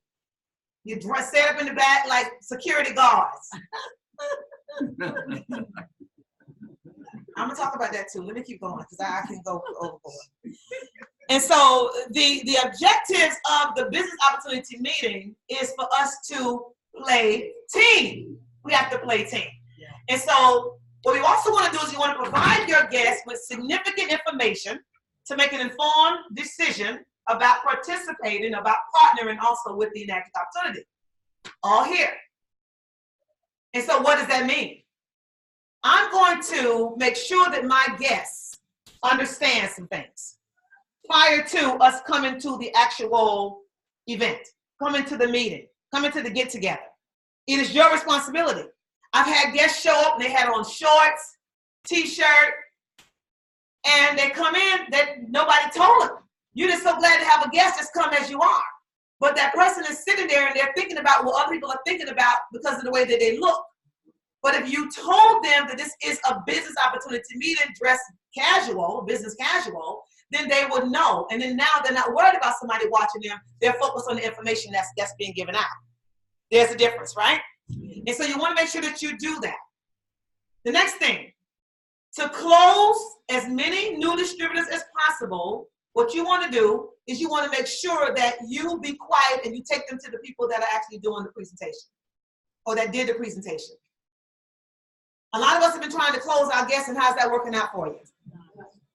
I saw Ivy help this young lady close 2 people today by walking outside with them. She came and said a little piece that she went outside the door there. And because, I mean, even though it's her guest and she to tell them, when a third party gets involved, somebody who's been edified, it solidifies the deal. But when the meeting is going on and you're busy talking to your guests like you know more than what the person up front is saying, then you're de-edifying the person that's up front. Mm-hmm. That's not team etiquette. When we come together at a gathering, we want to play team. Everybody knows his or her role. So our job is to come in the meeting.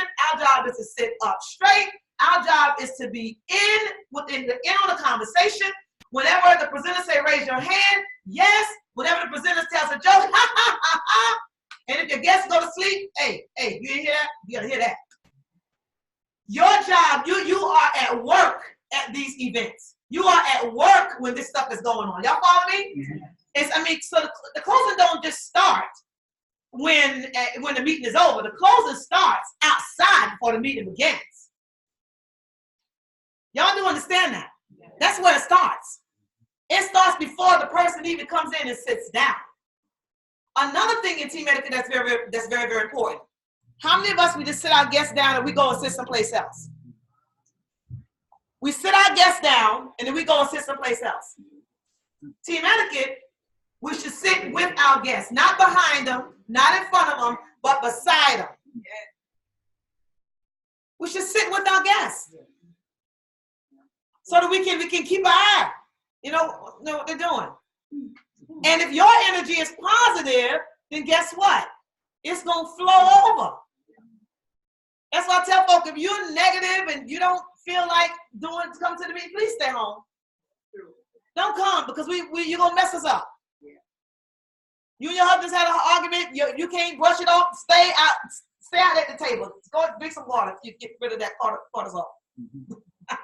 Right? Yes. And so you want to sit beside your guests and you want to pay attention to your guests. Another thing is team etiquette.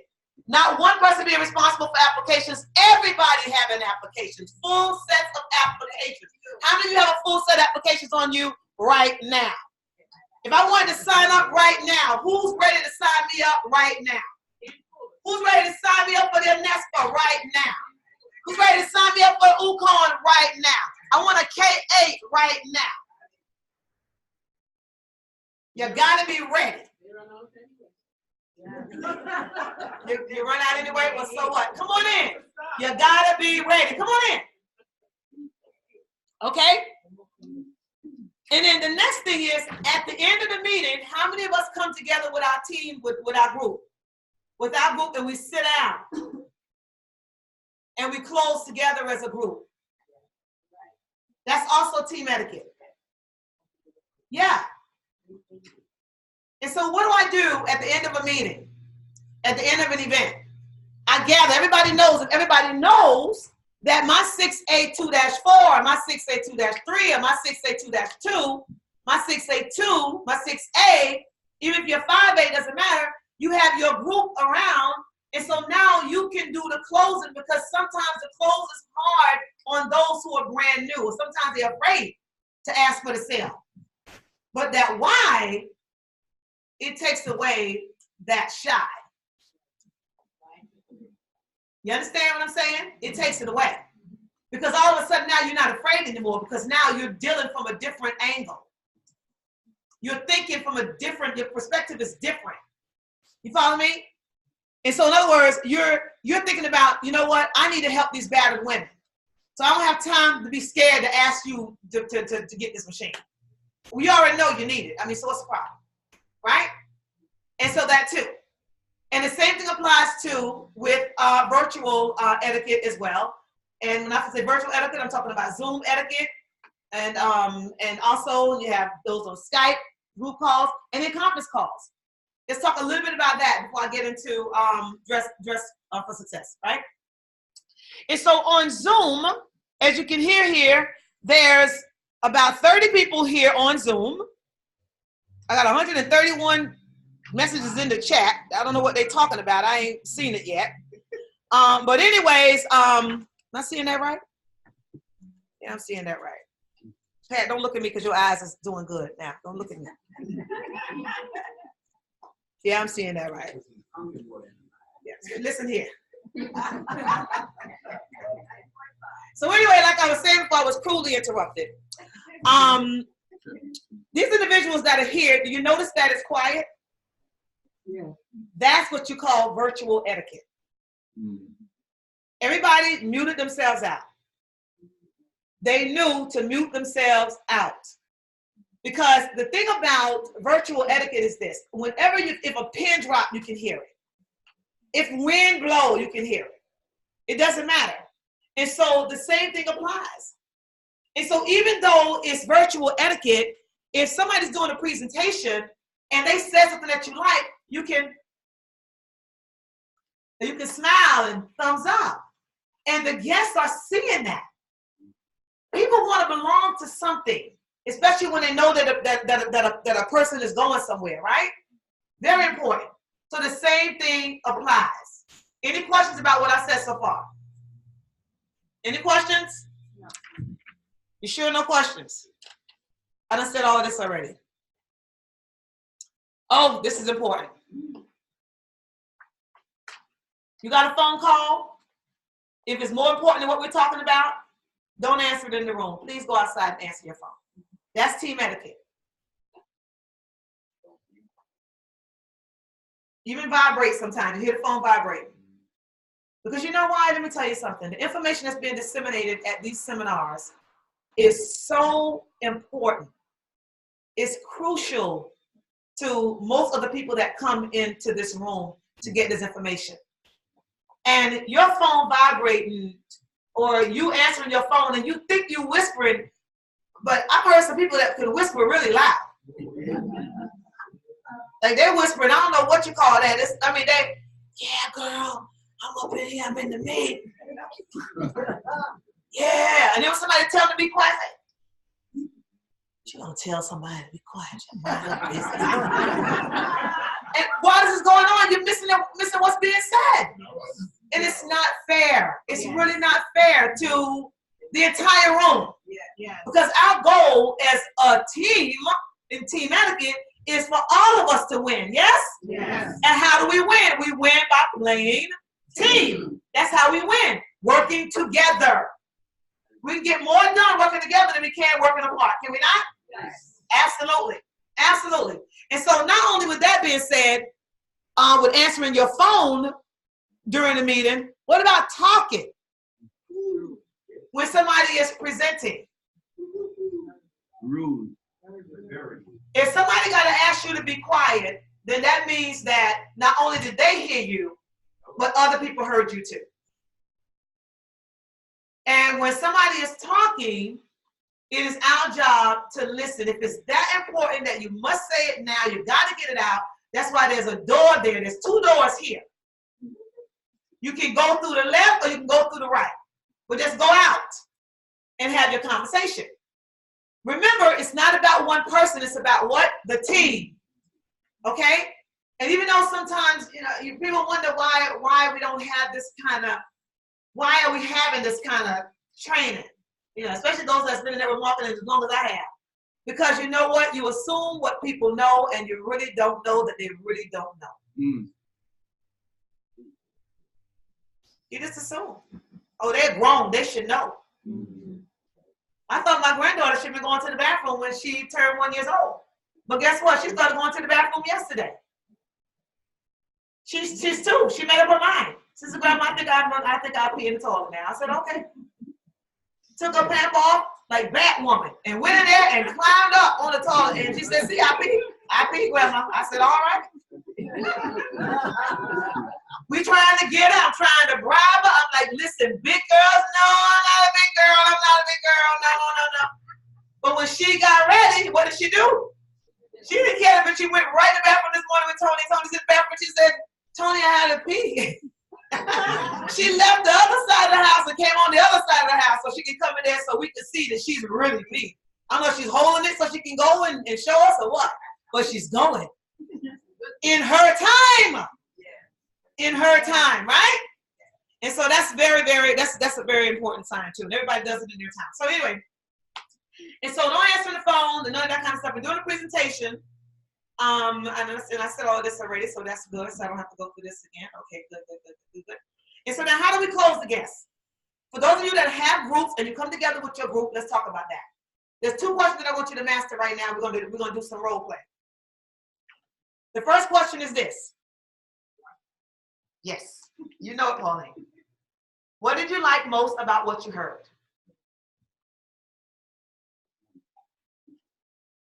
What did you like most about what you heard? And number 2,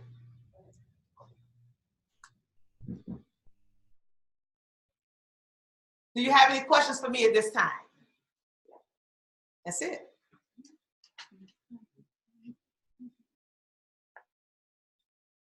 After you get those 2 questions out the way, it's time for you to work on your dream and work on their dream.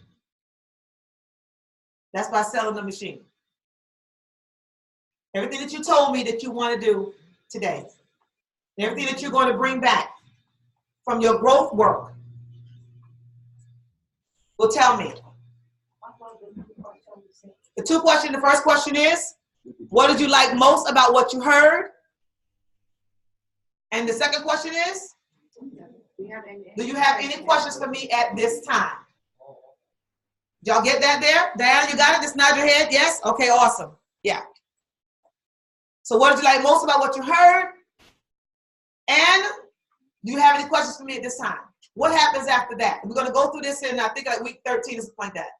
But after you get those 2 questions answered, I want you to take a moment and focus on what you really, really want. And it's not the sale. What your ultimate goal is your why, right? Which is for you to be able to help homeless women, for you to be able to provide shelter to somebody who is in need.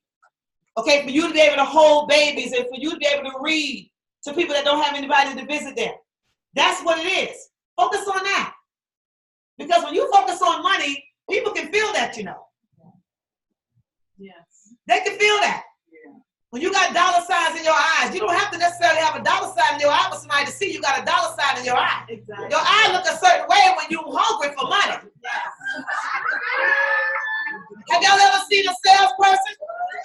They go you open the door, you say, oh no, not today.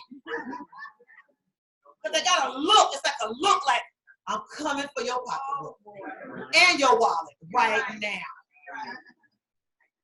And so if you have the look in your eye of your dream to help these people back in Barbados, to help them, then it's going to come from a different place.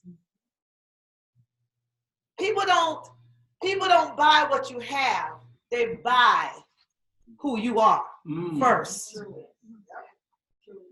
Whoever you are being in that moment, that's who they are buying. So if you ever recruit a demon,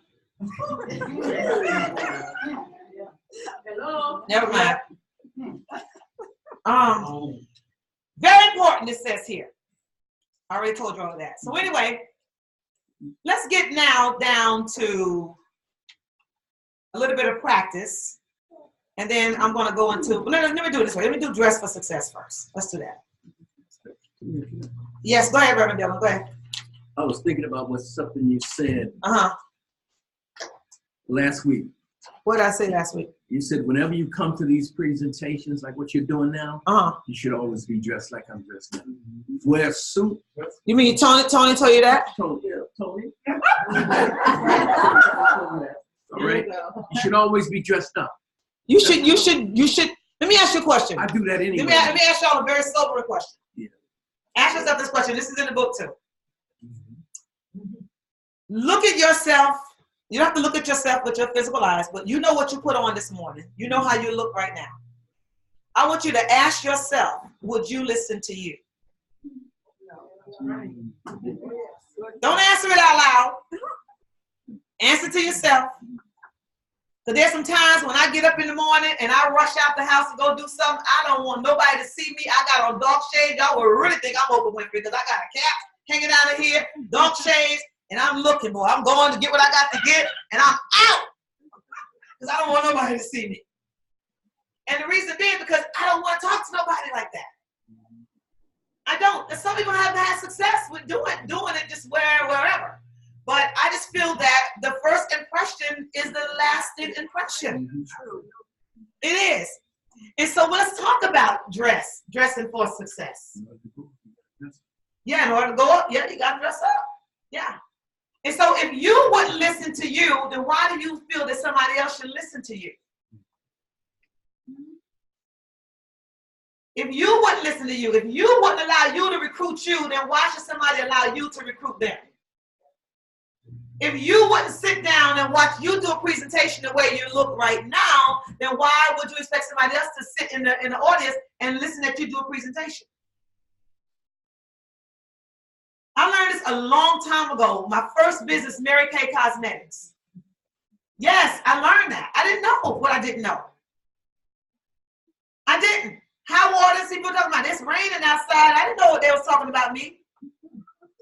It's gonna rain, it's gonna rain. And I'm like, let it rain then. My pants was way up the heat. You see my ankles, and there was as ashy as all get out. And I'm just going, pants way up underneath here to cover them bloomers, and I'm just going. 2 cornbraids couldn't tell me nothing.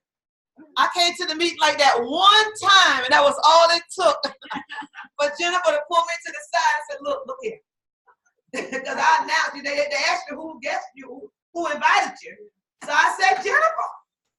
And she like, she took it down for you invited me. You got to guess. You ought to be happy I'm here.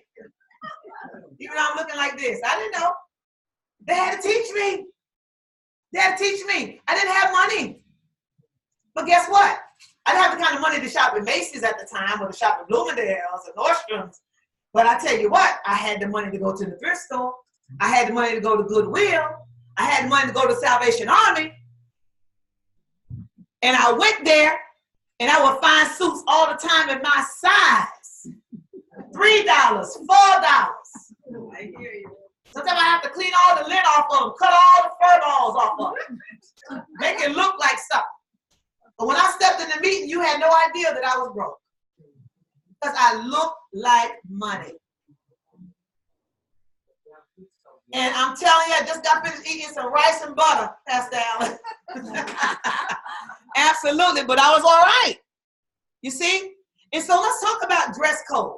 And dress code is not just your outer appearance, it's also your energy appearance.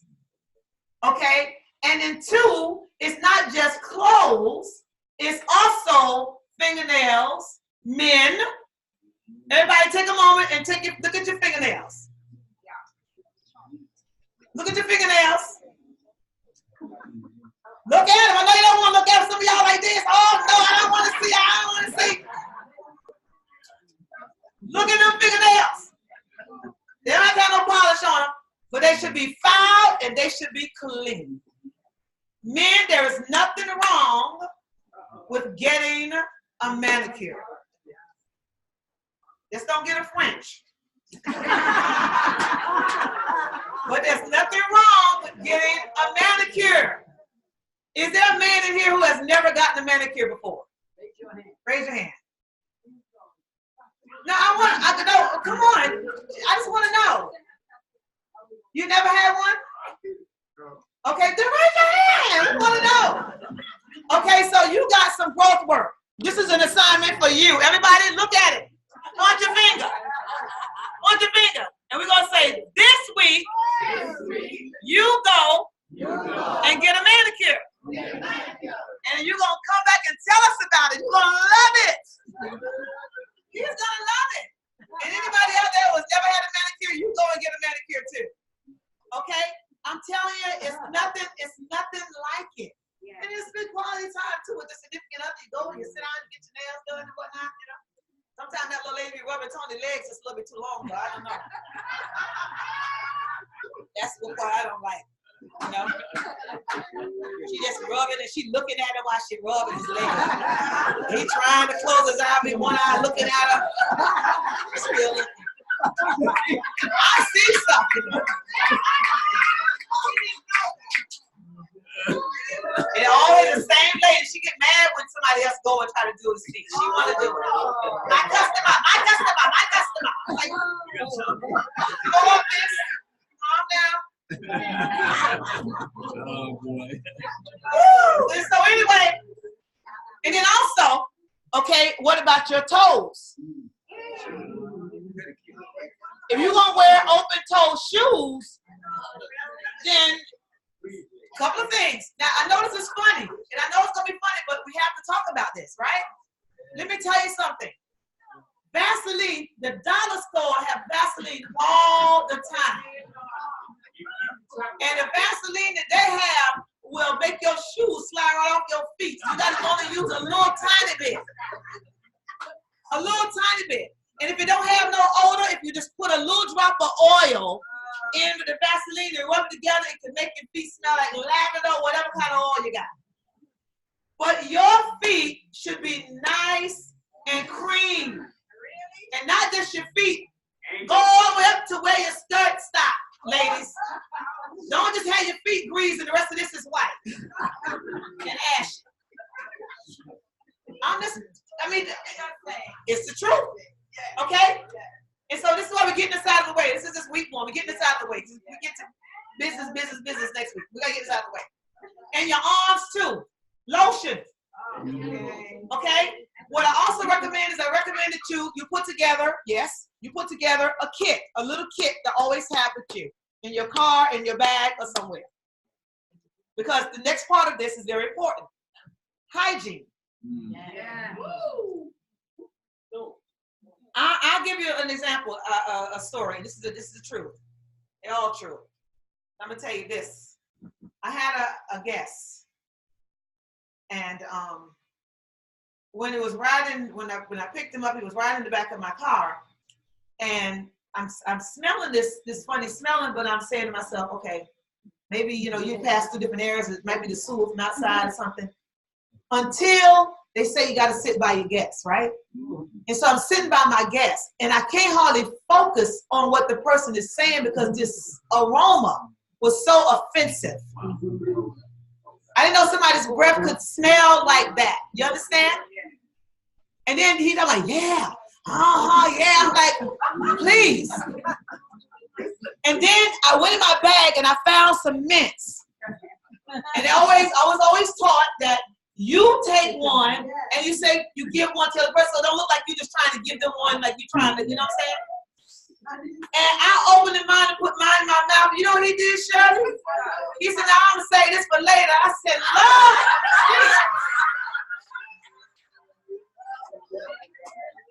oh my God!" And I mean, I didn't even want to take him to the person that was presenting because I mean, he would have knocked him out, and nobody else was gonna speak to him. Okay? I mean, really, when you have a business partner that is having that challenge, if you don't tell them, a lot of times they don't know. They've been living with that breath for a long time.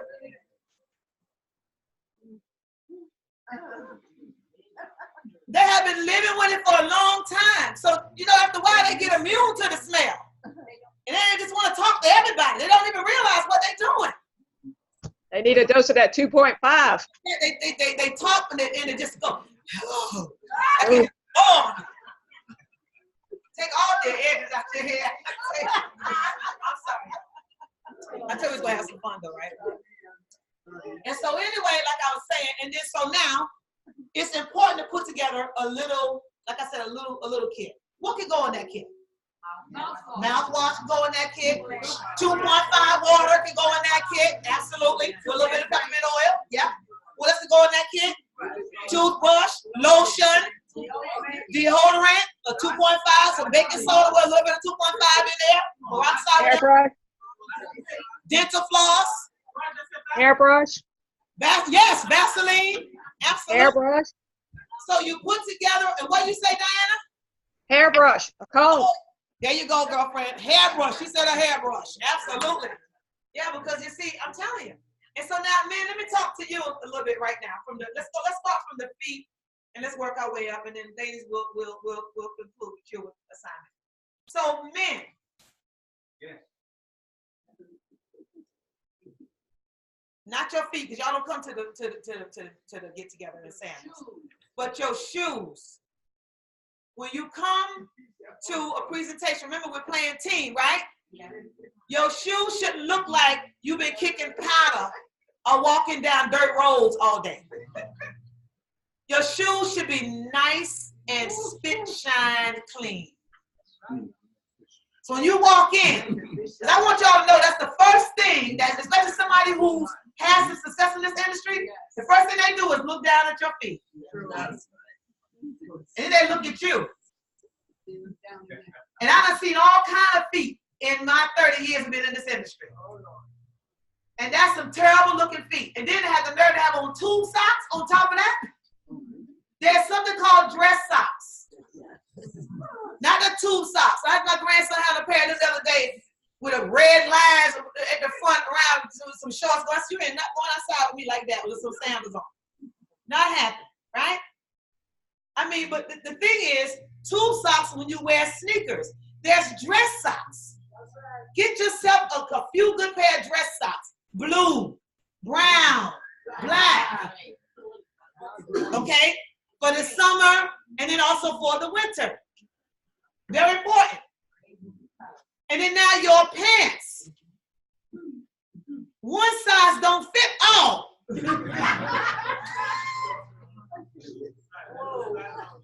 One size, yeah, one size, women too, one size don't fit all. Just because it say one size fit all is not true. I see, Tony can put on a suit, and somebody can put on a suit and look completely different. Some men think that they can wear the little skinny leg pants. The skinny leg pants is for a man that don't have a belly. You got a little skinny pants, they only go down to here, and then the rest of this thong. And you talk about, I sell cake and water. Yeah, I sell you an SD 501. It's like you need to eat one. It's the truth. And so you have to dress according to your body, your shape. Okay? And so just because it's made don't mean that it's made for you. Dress shirts. And by the way, that belt on those pants should always match those shoes. Oh, wow. It's the things that we look at. I'm just being honest. If you got on black shoes, black belt. Brown shoes, brown belt. Yes. Oh, yeah, you gotta have heels fixed. That go with the shoe, y'all. You can't have you to be kicking with your feet talking about, hey, everybody, you got a hole in there. You see a man the other day having a red bottom, see the water red bottom down till there's a hole. Hey, everybody said, okay, you know you got a red bottom, all right, but you got a hole. You need to put your foot down and get something, a sole or something, put on those shoes, right? And so the heels shouldn't be rocked over, it should be nice. Okay? And I know I'm gonna see some of this when I see you guys. I'm seeing it today anyway, so I'm proud of you. And those of you that are on here, I know you got this down. And so anyway, let's get back to the shirt. They have dry cleaning services all over the place. They clean the shirts for 99 cents. Clean them and press them. You know something else people look at? They look at around your collar and they look at around your wrist. And what I recommend you do is I recommend you go and you spend some money on yourself. Go and have your initials put on your shirt. Go to the mall or go to a place where they do embroidery and have your initial. Just put on there. I need is just two. And as you stand there, you're talking, Reverend Dylan, you're saying, yeah, good afternoon, everybody. How's everybody doing? Today, you put your hands together like this right here. Today, I'm going to tell y'all about this water. And everybody like, whoo, like he making some money. Talk to me. But imagine this opposite. Red belt, gray shoes, no heel on them, hole in the here. Hello, everybody. Dirt around the collar, the neck, the wrist, everything, your hands ashy. You got on tube socks. You can see the white through the thing and it's dented. Not gonna work. Not gonna work. Okay? And so now let's go up to the face. A nice shape. Yes. Clean face. Yeah. Right? Now I know there's some people that have like long mustache, beard, whatever, but there's some guys that just wear it so well, right? They wear it so well. They're so nice and manicured. They even have beard brushes and combs and things like that. Right? And so ask somebody, if you're not certain, ask somebody, what do you think about this? What would you change if you were me? And tell them to be honest with you. To be honest with you, right? And so that's very important as well. And hair, too. I've seen a lot of men that wear locks. Y'all, can I tell you a secret? Back in the day, that's all I used to date. You didn't have dreadlocks and you could not talk to me. Ain't that crazy? I don't know. I was down south. I just figured that, hey, it looked country to me. I like them. You know what I mean? But I didn't totally not to say it. But I did back in the day. Back in the day, right? And so, anyways, but the men, their locks were so groomed, and I mean everything was nice and just manicured. And I'm talking about when they took that piece off there and let them hang to the side. It's like that's what I'm talking about. And as a cosmetologist, I used to also do that. I used to do locks for people and also, you know, treat them and whatnot and things like that. So I see it when it's taken care of properly. It looks so good. Y'all see the football players and they be running. You see them going. Y'all see them? Y'all see them? Absolutely, right? And so it's nothing wrong with your hair as long as your hair is manicured. That's right. Okay? How does that sound? That sound all right? Yeah. Now women. Here we go. As I said, one size don't fit all. And when we come to the meeting, some of y'all may not like what I'm getting ready to say, but y'all know I say it anyway, right? The only thing we're selling is machines.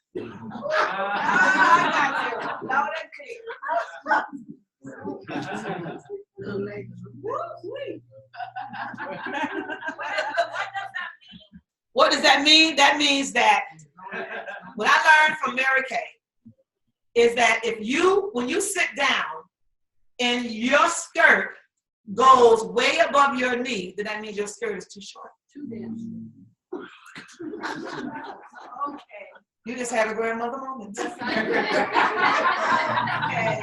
And if you gotta keep pulling it down all the time, all day long, it's too short. It's too short. Okay? Yeah, I got you. And so, as I said, some people can get away with certain things and some people can't, right? Yeah. And so you just gotta know what you can and what you can't get away with. You just gotta know. And as I said, one size don't fit all. I'll give you another story about Tania. I was walking down the street one day with a bodysuit on. It was black. And I thought I was looking good. I had a belt around it. I had on some little heels, and I'm walking down the street with my friend Tawanda. Now, Tawanda, she had on some nice slacks and a shirt. And, you know, but I was getting all the eyes. You know, everybody was looking at Tania. And I'm thinking, oh, they're looking at me. I must look good, you know? And so this guy, he says, wow, you look like a model. And I said, thank you. He said, yeah, right out of the Mechanics magazine. I still remember that. And Tawanda went running down the street laughing. Ah! And I mean, I was froze. I'm just like, I can't believe this man just said it to me. I couldn't say nothing because I did. If I had did some flexes, somebody could have took a picture of me. And so it was not appropriate. And so people treat you according to the way you present yourself, right? They do. And so we got to be conscious of that. Yes? One Saturday morning, I wake up at myself before I learn to dress up. Uh-huh. And I put on this dress with a long stick on the way. Uh-huh. By when I speak with the business, I kind of start doing, covering up because that's too much fun. You know, man, let it go. General, look in the mirror where you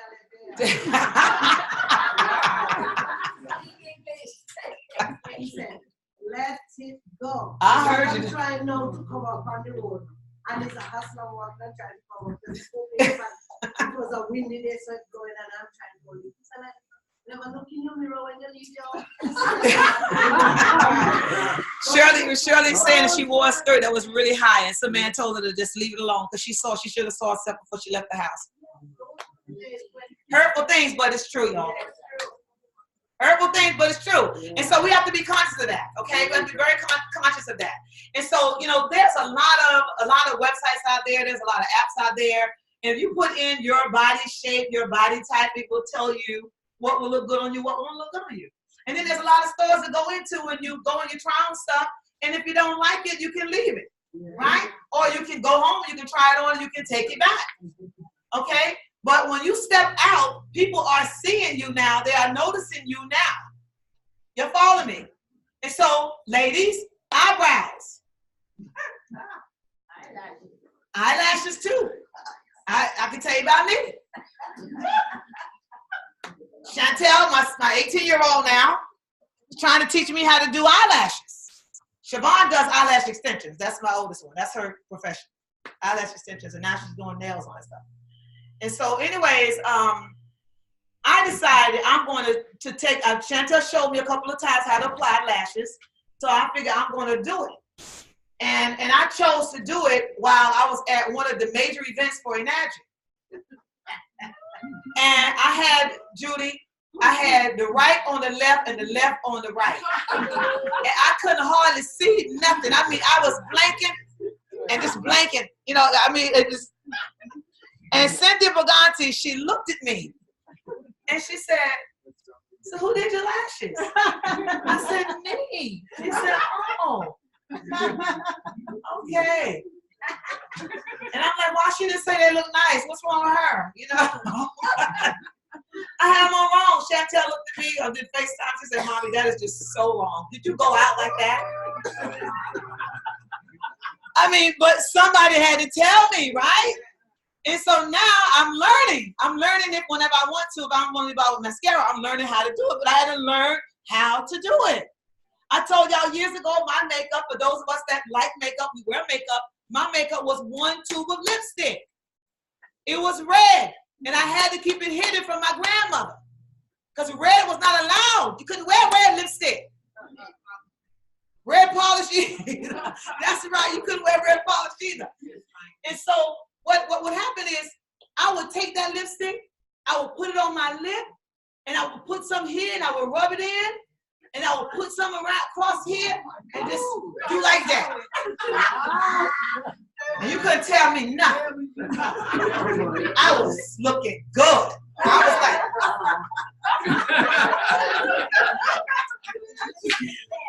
oh God.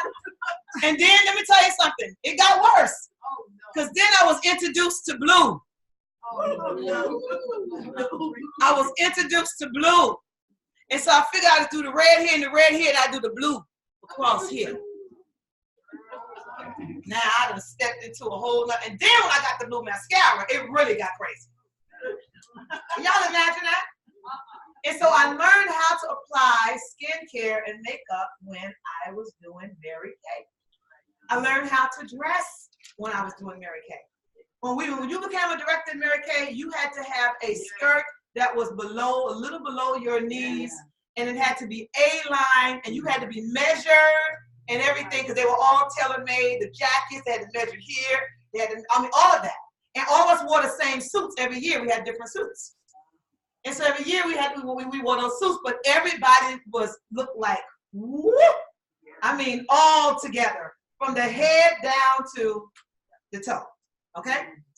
And so anyways, ladies, just know that, just know that. I would never want to offend anybody in any kind of way, but I had to learn myself. I had to learn what worked for me and what did not work for me. Spandex don't work for me. It just don't work for me. I don't, not unless I got on a long shirt. Spandex don't work for a lot of y'all either. Don't look at me like that, because spandex don't work for a lot of y'all either. Y'all looking at me like I said something wrong. And so anyway, here we have it. Here we have it. Today,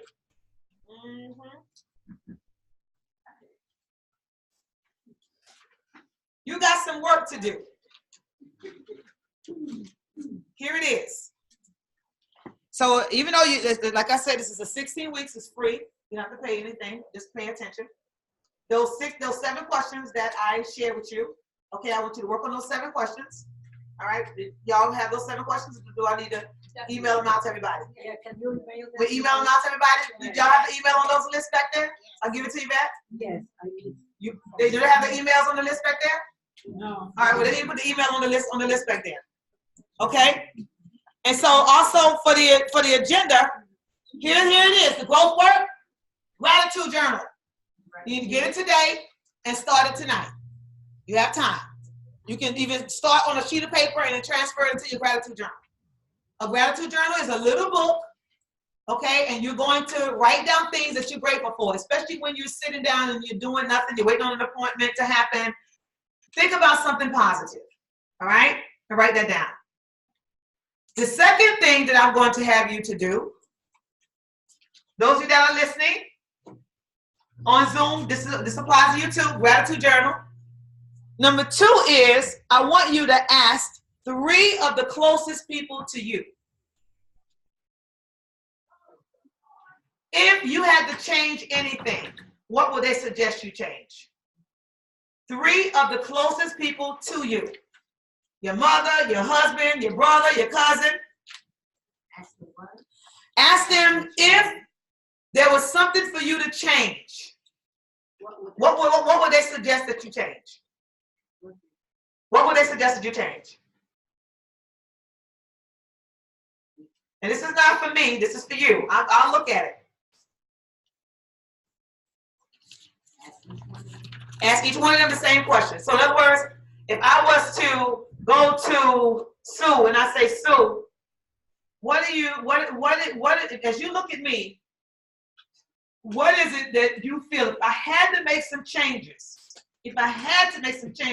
what would you suggest that I change?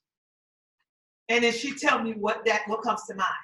Because it's not about your outer appearance, it could also be about your inner appearance, right? So that's why a lot of us are not making the sales that we want, is because there's something that's going on the inside. Okay?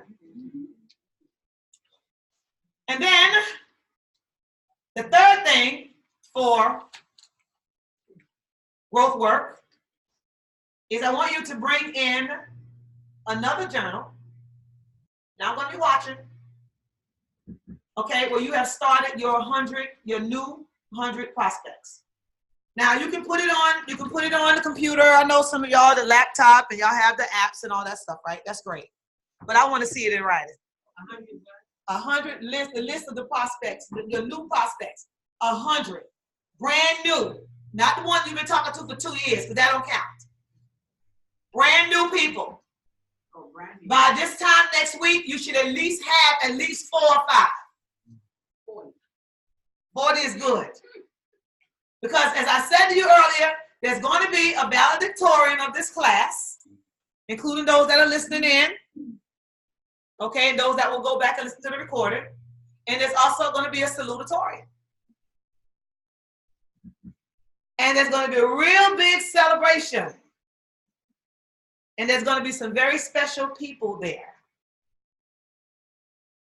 You will walk in a cap and a gown. You'll receive your certification. It's a certificate. Says that you completed School for Champions. And you'll receive a pen in the front of some very special people.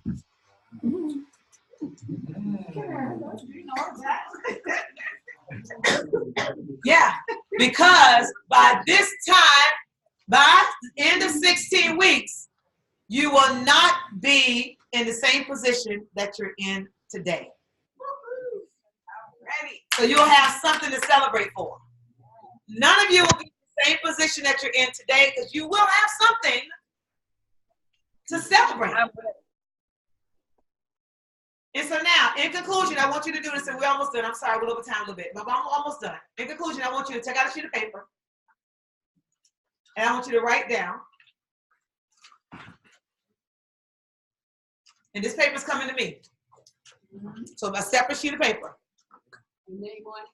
Your name on it and your rank right now. I want you to write this down.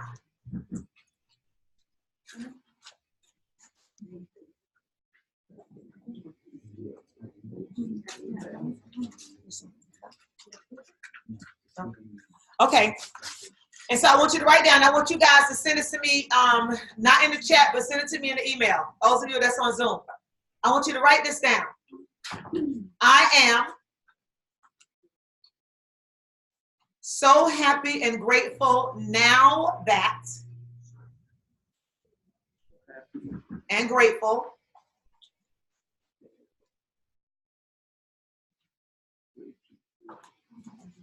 now that it is, I write on the board too.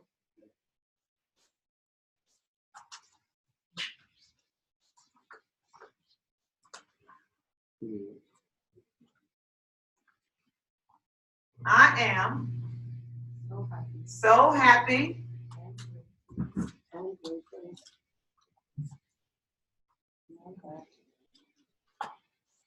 now that it is October 27th, 2019, and I am, and fill in the blank. Woo! And give me the paper. And don't write down what you don't believe.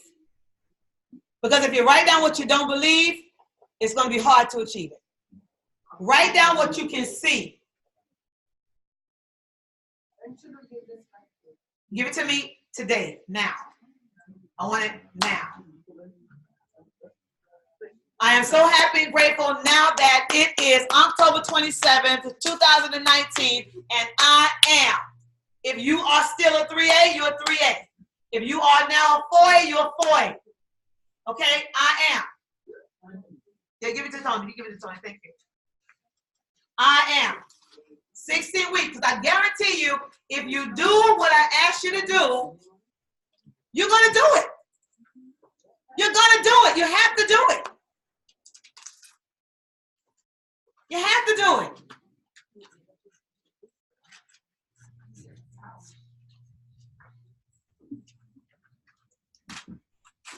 You have to do it. And so the role play that we were going to do today, and I said it's 2 hours, I knew it was going to be too short, but anyway, the role play that we were going to do today is to actually ask those 2 questions. So practice that with somebody that you know. Okay, the 2 questions when it comes to the close. What would you like most about what you heard? Do you have any questions for me at this time? Say it again. Would you like most about what you heard? Do you have any questions for me at this time? Make those words belong to you. Very important. What would you like most about what you heard? Next. Absolutely. Do you have any questions for me at this time? What would you like most about what you heard? Do you have any questions for me at this time? Okay. That's it. It's really not difficult. Here, Tony. Okay. And so he's going to take them all up. This one, not my eyes only. Tony, he don't say nothing. Okay, and then I'm going to see where you are in 16 weeks based on what you said.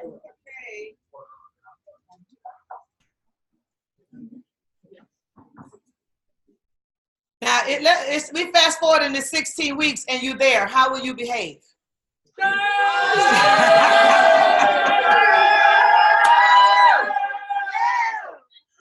Oh, I saw you come alive.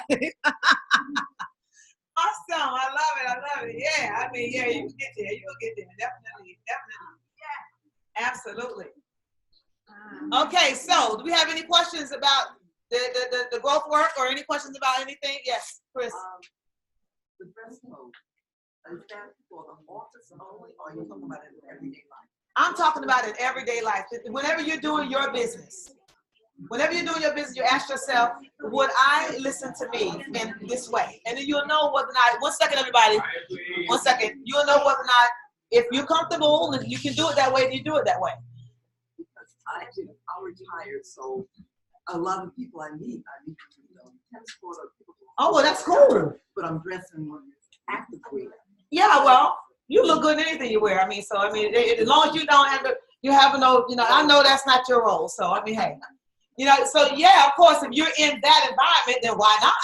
At the gym. You know, if I'm at the gym and I'm in gym gear, why not?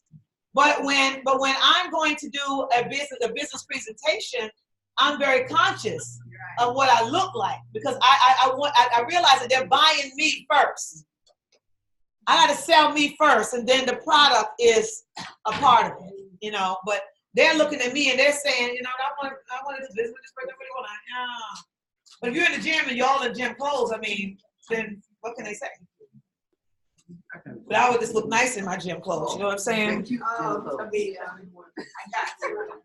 though I just be standing around, walking around the gym and looking at the different weights. That's nice. I like that. All right, I see y'all tomorrow. Oh, me. I know Naomi said you ain't got no sense. I see you shaking your head, Naomi. Yes. 6A-1. 6A-1? Well, you just have to have a 6A. We're going to go through all of that. But right now, just based on what you think in your head, wherever that is, I just want you to write it down. In 16 weeks. 16 weeks. Do I have them all? And I want you guys to get it over to me. Email it to me. Okay? Send it to achampionteam@gmail.com. achampionteam@gmail.com so I can have it. achampionteam@gmail.com. Those that's on Zoom.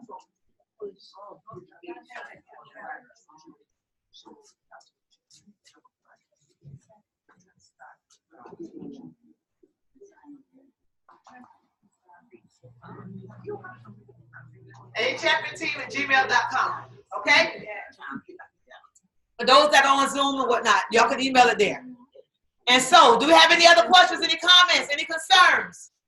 Are y'all ready to really get to work? Because next week we really get to work. Today we had a little bit of a conversation, but next week we get started. Yes. Yeah. Yes. So what do you have to bring? Gratitude journal. What's the other thing you have to do? Ask 3 people. What are you going to ask those 3 people? Yeah, I like the way you put that, Chris. What would you change about me? If you had to change something about me, what would you change about me? Right? Yeah, they need to submit it. They don't submit it, then they're not going to be in the graduation.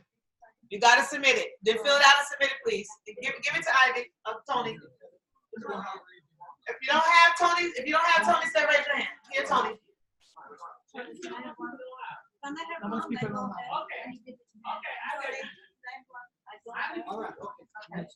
Okay, so like 10 people, 10, 12 people?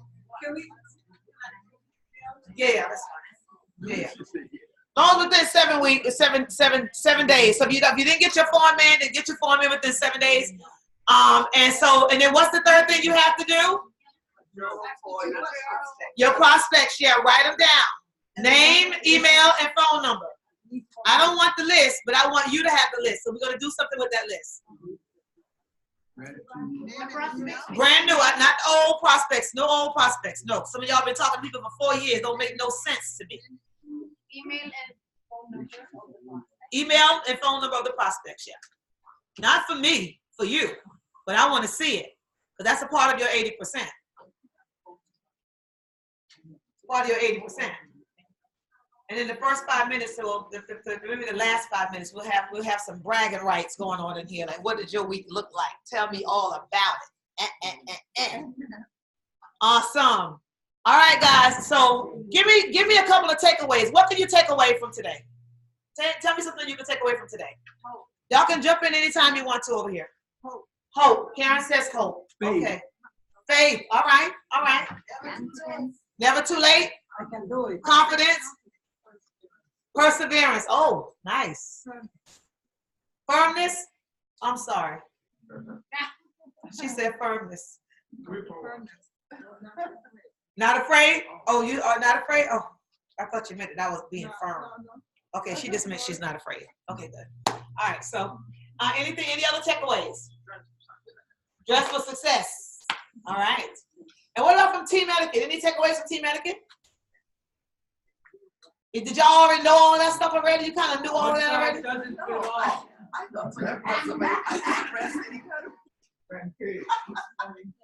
know I was. But you always look good, Chris. I know, but you always look good. You do. You don't disrupt the meeting. You know when I say you just blend in. You know, you just blend in. Yeah, Nakima. Why takes away the shy? Yeah, because now you're not afraid anymore. You are not afraid anymore to do what it is that you came to do. But when it's about you, then that's when it changes. It shifts everything. Okay.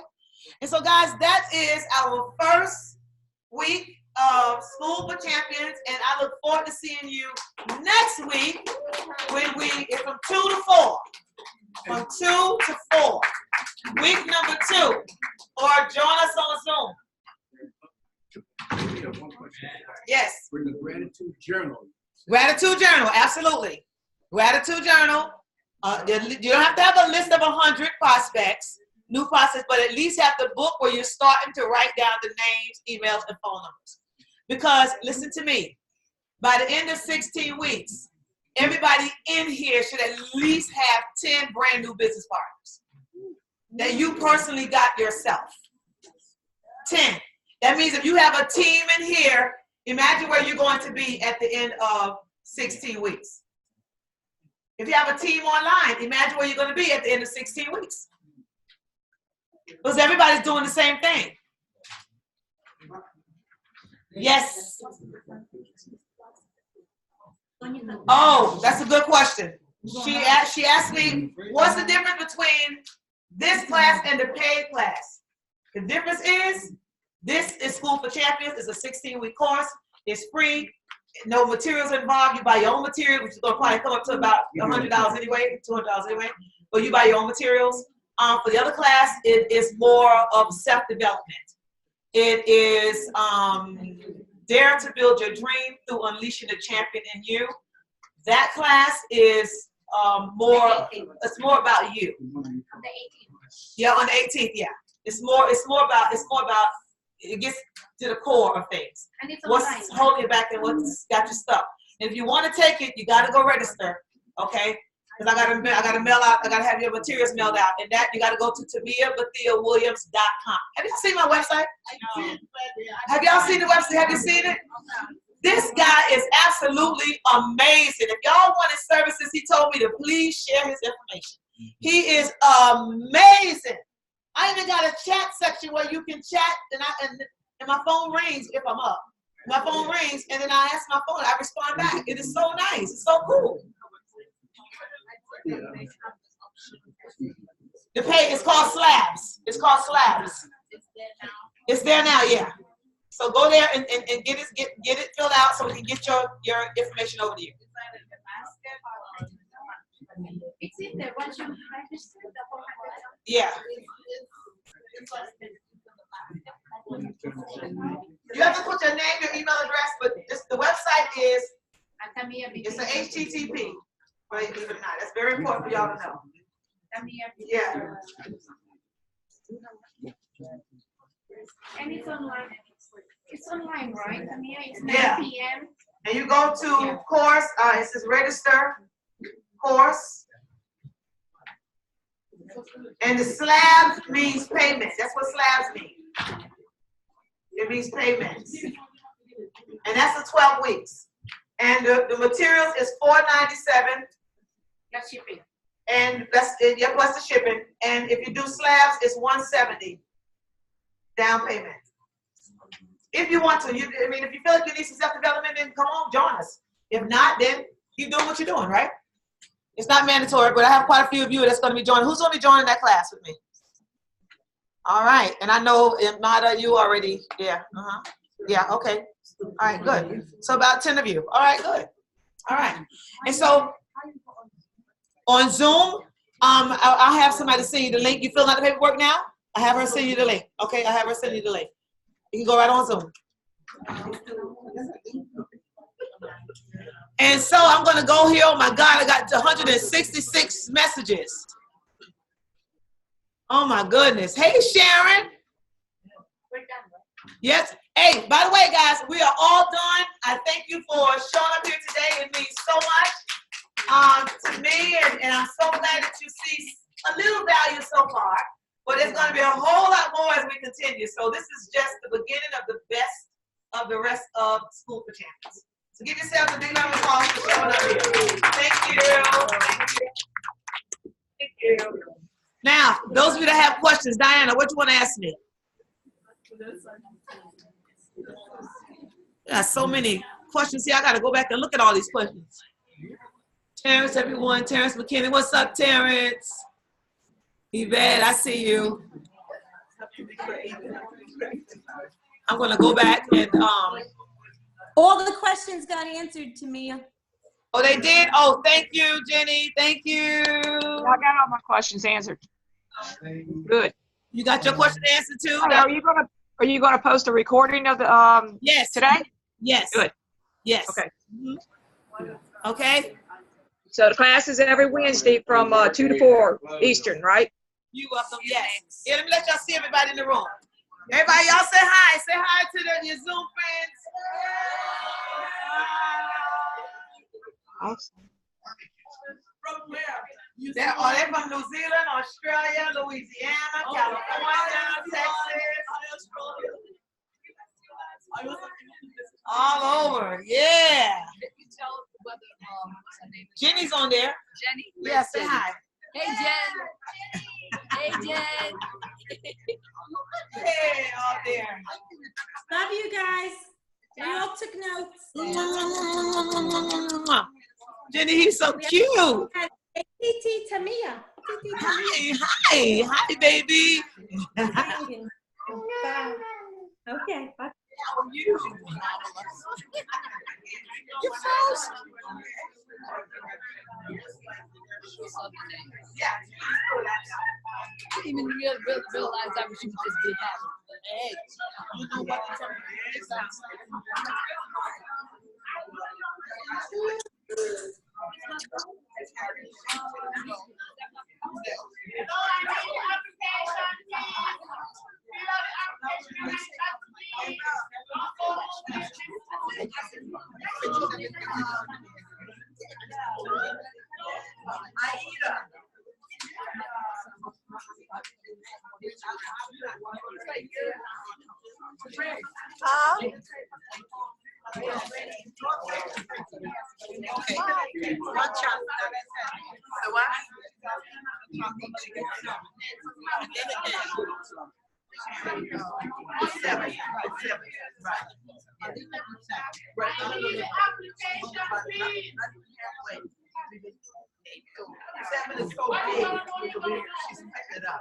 Right. Yeah, because it's really good.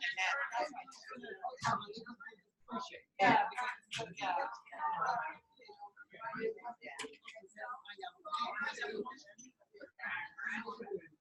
Oh, it's you and then right? Yeah. Very good. Very nice.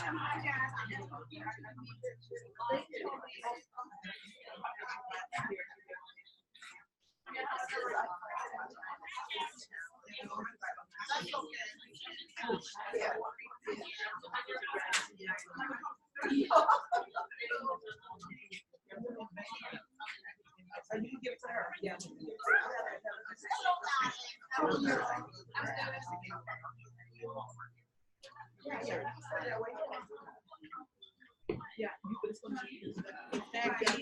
How are you? Marvelous. Still looking like tourist out. I know. I was out in service. Oh, okay. Remember I told you my schedule how tight it Yes, was? yes, yes. And I cooked for the sisters. Oh, that was very nice of you. Yeah, the rest is at the Pioneer School. Oh, you want it back? Yeah, I'll take it. Thank you very much. Excuse me, you got one enough for me?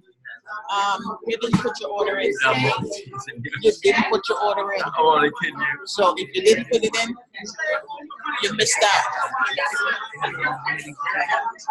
That's it. Okay, you're welcome. Oh, they're probably coming this evening at 7. Yes. Maybe.